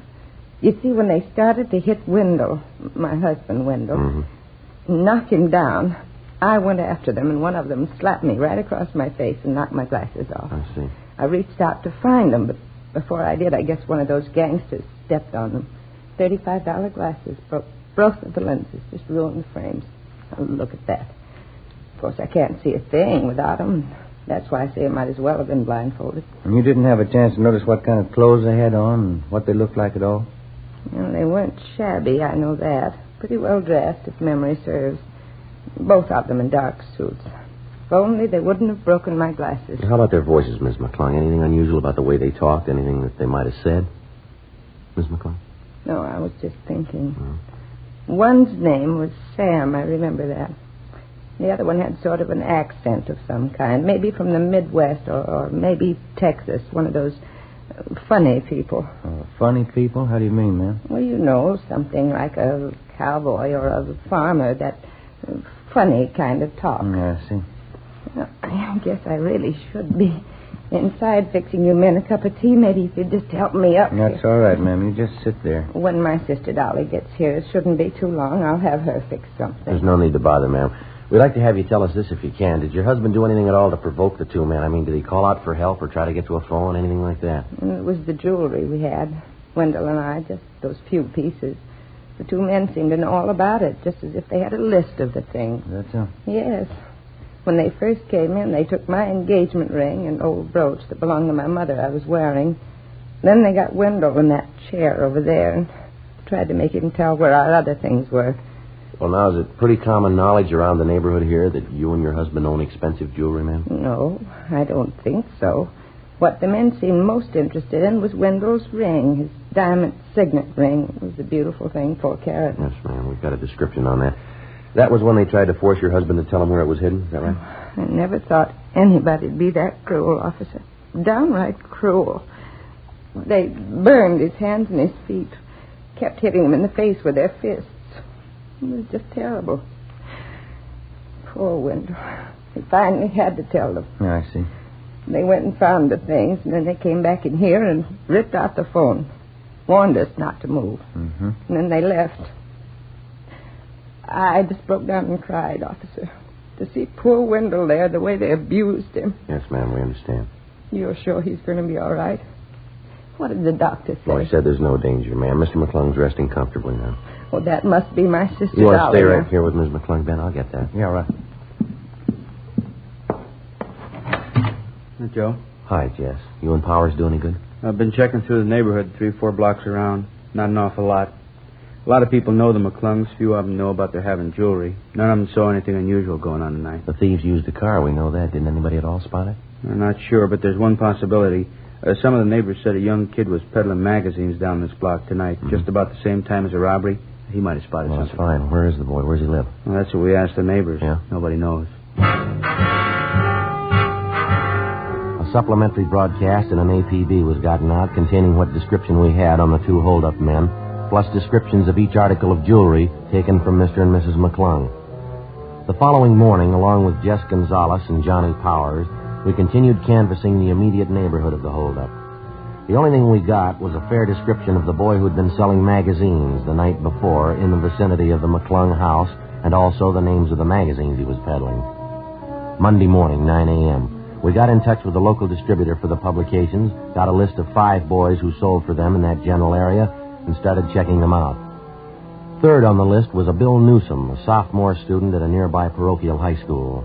He lived a half a dozen blocks from the McClungs. We checked at his house, but his mother told us he wasn't at home. I'm sure Billy won't be long. Thank you, ma'am. Right in here, officer. Just go ahead. Well, thank you. Sit down, won't you? Thank you very much. It must be him now. Billy, in here. Yeah, Ma. Come in here, Bill. 2 police officers to see you. Huh? Bill, this is Sergeant Friday and Sergeant Romero, my son Bill. How you Would you excuse me? I'm going to have to start fixing dinner. You go right ahead and have your talk with Bill. I'll be out in the kitchen. All right, ma'am. Thank you very much. You speak right up now, Bill. Try and help the officers all you can. How can I help you? What's it all about? We understand you have a magazine route in the neighborhood, Bill. Your mother tells us you were out selling this last Saturday night. Yes, sir, that's right. Thursdays and Saturdays, they're my regular nights. Mm-hmm. I don't really sell, though. How do you mean, son? Well, you see, I line up all my customers ahead of time. I got a regular list of people who buy from me every week. I don't do any door-to-door selling. That way it's not much good. I see. Do you have a regular customer on your list with the name of McClung, Bill? It's M-C-C-L-U-N-G. Yeah, Mr. McClung. Once a month, he takes a gardening magazine. Comes out the last week in every month. Were you over near the McClung's place Saturday night? You remember? Yeah, I was. I went right by it. I've got customers all along that block there. Say, this wouldn't be about that robbery. That's right, Bill. You heard about it? After church Sunday, a couple of kids who go to the same school I do, they live right around the McClungs. They heard about it. What time was it when you went by there Saturday night, you remember? Oh, about a couple of minutes after 9, I guess. Maybe a quarter after. When I heard about the robbery on Sunday, I thought maybe I ought to tell somebody about it. I wasn't sure about it, though. You know, I didn't want to be a pest. What do you mean, son? You weren't sure about what? This dark blue sedan I saw parked on the street there, just a couple of houses down from the McClung's place. The reason I even noticed it was because it was a new car, almost a brand new car, but it looked like the license plates on it were kind of old. Mm-hmm. What else? Well, I delivered some magazines to Mrs. Brubaker, and I got my money for them. And then coming down the stairs, I saw these 2 men. I'm not sure they came out of Mr. McClung's house. It's dark, you know, but I thought that's where they came from. Anyway, they went down the street, and got in the car, and took off. Seemed to be in a hurry. Well, what did the 2 men look like, Bill? Do you have any idea? No, I didn't see them too well. I wasn't too close to them. I was about from, here to across the street from them. How about their clothes? You notice them at all? Yeah, they had suits on, dark suits. I know that. How would you describe their build, son? Medium, tall, fat, skinny? What would you say? Why, I think I'd say medium. Yeah, both of them medium. Now, about that car, Bill, you said it was a dark blue sedan, new model, and the license plates look kind of old. Is that right? Yeah, that's right. That's how I first noticed it parked down by the restaurant. How's that? About 7:15 when I started my route down on South Benson, I saw the same car parked outside the restaurant down there. Forget the name of the place now. It just opened about a month ago. You're sure it was the same car? Oh, yeah, I'm pretty sure. That's why I noticed it again when I saw it up by McClung's place. I thought it looked kind of terrible. Brand new car like that with old license plates. By any chance, son, do you remember the license number on those plates? No, sir, I didn't notice it at all. I'll tell you what, though. Yeah? If I see that car again, I'll be sure and get the number for you.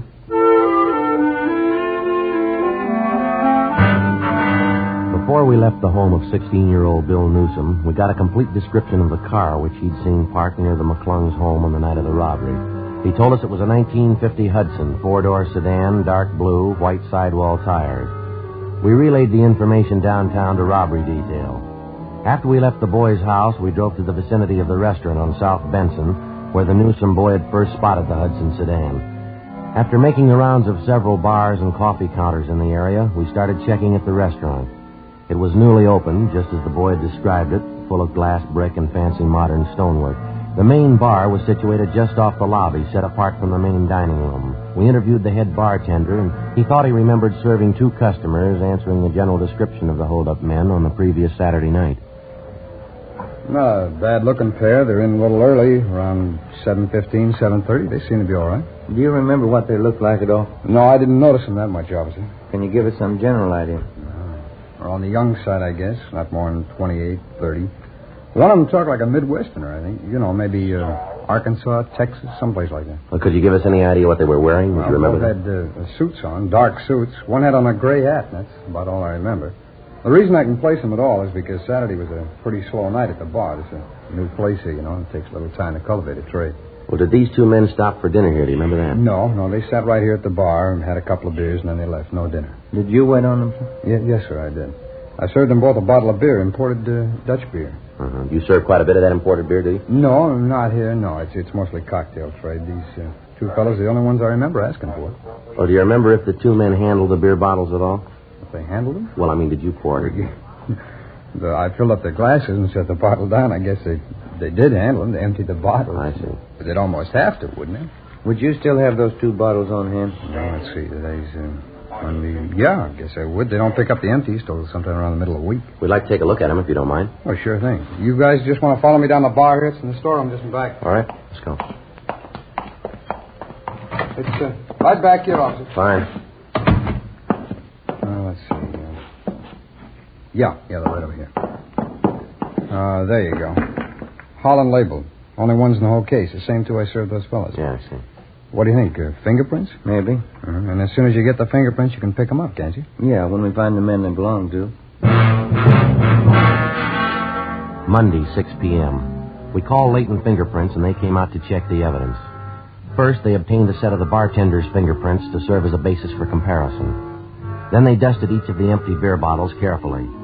After the various sets of prints were lifted off the bottles, the men went back to the office to run the sets through, classify their findings, and then turn them over to R&I for further checking. While they worked on it, Ben and I ducked out and had a sandwich and a bowl of soup for dinner. 7:25 p.m. We got back to the city hall. I sure am getting tired of the kind of food that guy serves, Joe. It seems to get worse every time we go in there. Yeah, it wasn't very good, was it? I'm willing to bet I know his formula for the soup. 2 gallons of hot water and 1 bouillon cube. Well, I've gone and done it before. I may still do it again. What's that? Bring my dinner from home in a paper sack. Pack a thermos full of hot coffee. Be a better deal than across the street. I don't know about that. You remember the last time you had your wife fix you up a thermos full of coffee? Yeah, I almost forgot. Wasn't any better than the stuff across the street. Hi. Where you 2 been? Hi, Jess. Getting something to eat? Well, Leighton Prince called just a minute ago. Told him I'd give you the message. What's that? Well, the prints they lifted off those beer bottles, checked them through the record bureau. Yeah. Found 2 sets. They made both of them.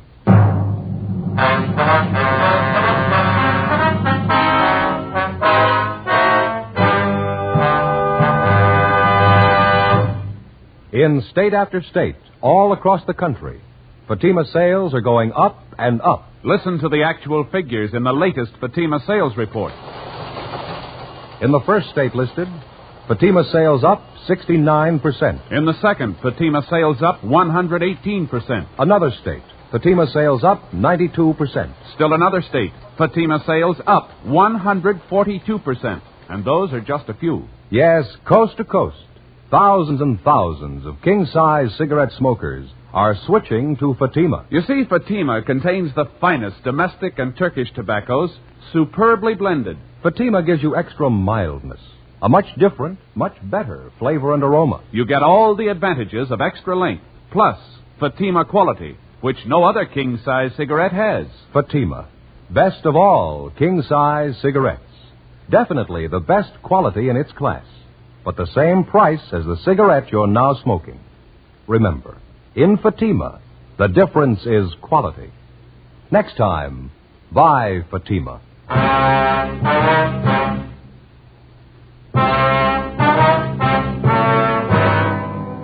October 5th, Saturday, 7:40 p.m. The two sets of fingerprints which had been lifted from the empty beer bottles were checked through R&I and identified as those belonging to two known criminals. The first was Henry Vincent Moss, WMA, 29 years old. He'd served 2 terms in the county jail for burglary and grand theft auto, and 1 term in San Quentin for robbery. The second was Ernest Robert Windsor, WMA, 28 years old. His home was listed as Little Rock, Arkansas, where he'd twice been convicted on charges of first-degree burglary and served time at the Arkansas State Penitentiary. We pulled the packages on both of the men, checked the last known addresses, but failed to locate either of them. To double-check their identification, we showed mug shots of Windsor and Moss to the robbery and torture victims, Mr. and Mrs. McClung. They gave positive identification of both men.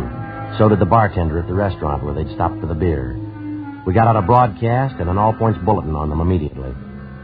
We began the routine legwork, checking with all the friends, relatives, and associates who were listed on the mama sheet in each suspect's package. As usual, it was a long, monotonous haul. One of the persons listed as fairly close to Ernest Windsor was an aunt of his, a Mrs. Marie Rolfe, whom we located at her home in the Echo Park district. No, I haven't seen Ernest in almost a year, Sergeant. What is it you want him for? I'd like to talk to you about it a few minutes, Mrs. Rolfe, if you don't mind. I don't know how I can help you. You can come in for a minute if you want. I've got to go out and do some errands pretty soon, though. It's all right, ma'am. Thank you. Right in here. Sit down if you want. Thank you very much. Just got finished taking care of my little children here, giving them nice, clean cages. Good thing. Is they all canaries, ma'am? Oh, yes.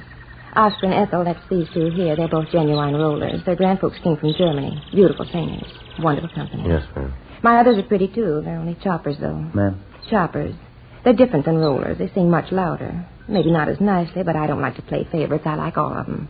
You have birds, Sergeant? No, ma'am. You should. I think everybody should have a canary in the house. Cheerful, you know. Wonderful company. Don't know what I'd do without mine. About your nephew, Ernest, Ms. Rolfe. Have you any idea at all how we could contact him? As I say, it's been almost a year since I last heard from him. What would this be about, Sergeant? Just a routine investigation, ma'am. We understand that you're quite close with your nephew, that he lived with you for a time. Yes, that's right, he did.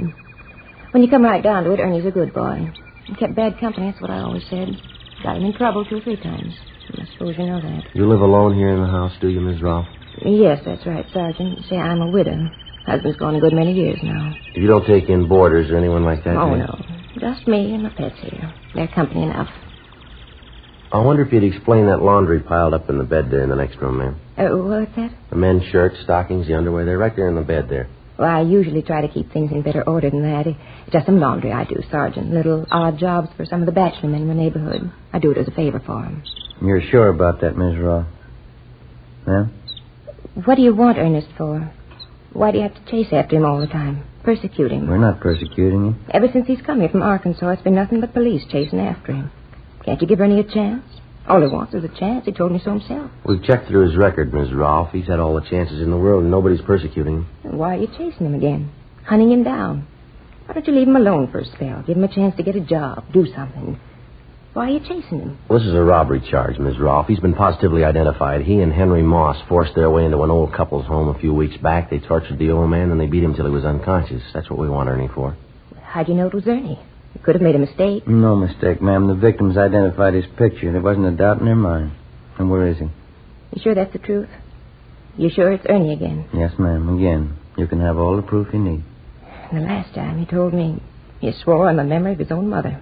He swore he wouldn't do anything wrong again. I guess I just don't know Ernest. Where is he, ma'am? You want to tell us? It's the last time, Sergeant. I'm sorry. Ernie's had his last time. Yes, ma'am. He's sleeping.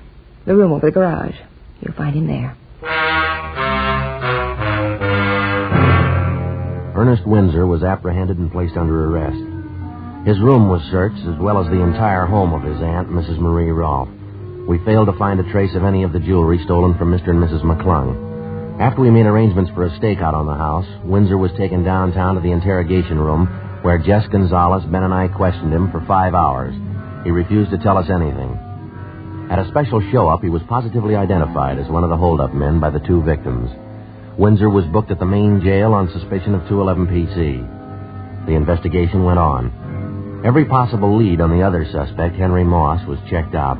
We got nowhere. It was obvious that either Moss was in possession of all the jewelry stolen from the McClungs or it had been hidden away someplace, known only to Windsor and Moss.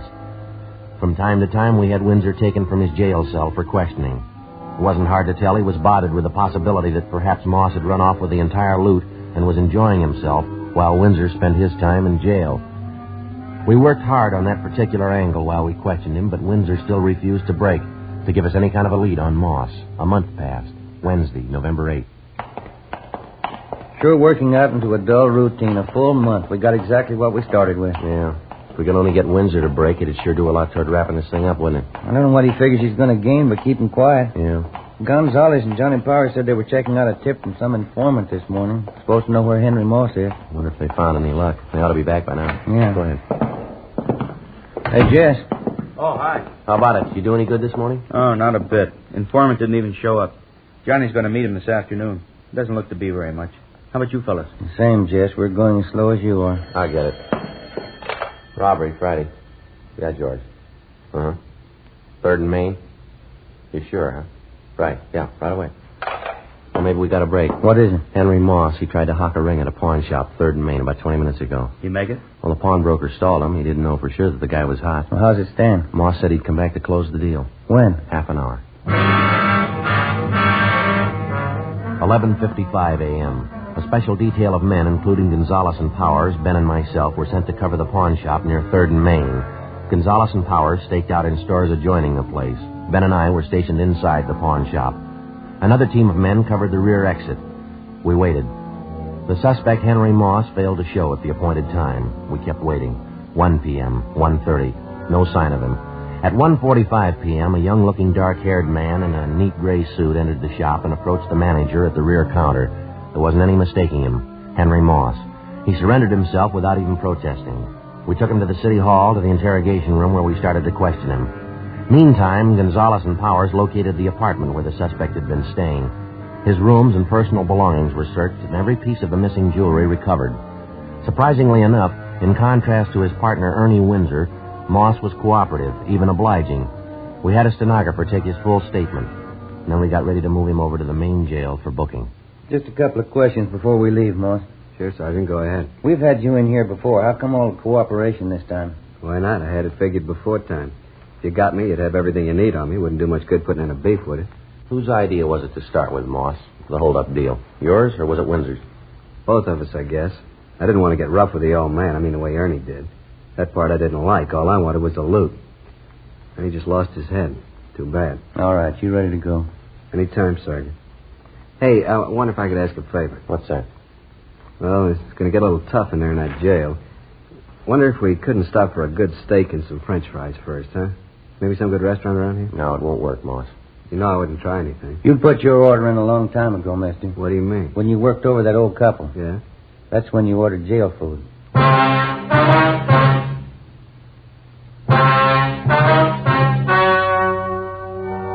The story you have just heard was true. The names were changed to protect the innocent. On March 2nd, trial was held in Superior Court, Department 88, City and County of Los Angeles, State of California. In a moment, the results of that trial. Now, here's our star, Jack Webb. Thank you. If you smoke king-size cigarettes, listen to Fatima's amazing new offer. Buy a pack of Fatimas. Enjoy their extra mildness and superbly blended tobaccos. Now, if you don't like Fatimas better than the king-size cigarettes you're now smoking, return the pack with the unused Fatimas, and we'll give you your money back, plus postage. Now, we make this amazing offer because we believe Fatima is the best of all king-size cigarettes. Smokers all over the country are confirming this every day. Listen to this state-by-state report. State 1, Fatima sales up 92%. 2, sales up 72%. 3, sales up 107%. 4, Fatima sales up 192%. Buy Fatima today.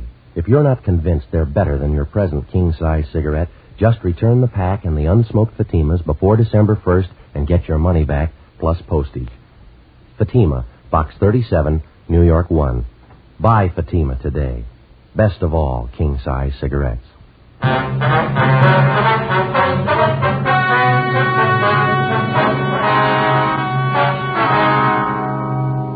Ernest Windsor and Henry Moss were tried and convicted on one count of first-degree robbery and one count of assault with intent to do great bodily harm. Both men are now serving their terms in the state penitentiary. First-degree robbery is punishable by imprisonment for no less than 1 nor more than 10 years. Ladies and gentlemen, the lives of millions of ragged and helpless Koreans depend on the unneeded clothes in your closet. Help these men, women, and children live through the winter. Send your clean, unneeded clothing and shoes prepaid directly to the Ark, Maspeth, New York, or the Ark, Oakland, California.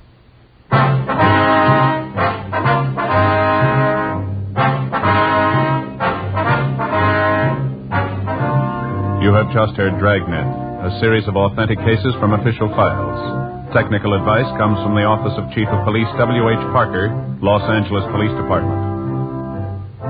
Fatima Cigarettes, best of all king-size cigarettes, has brought you Dragnet, transcribed from Los Angeles.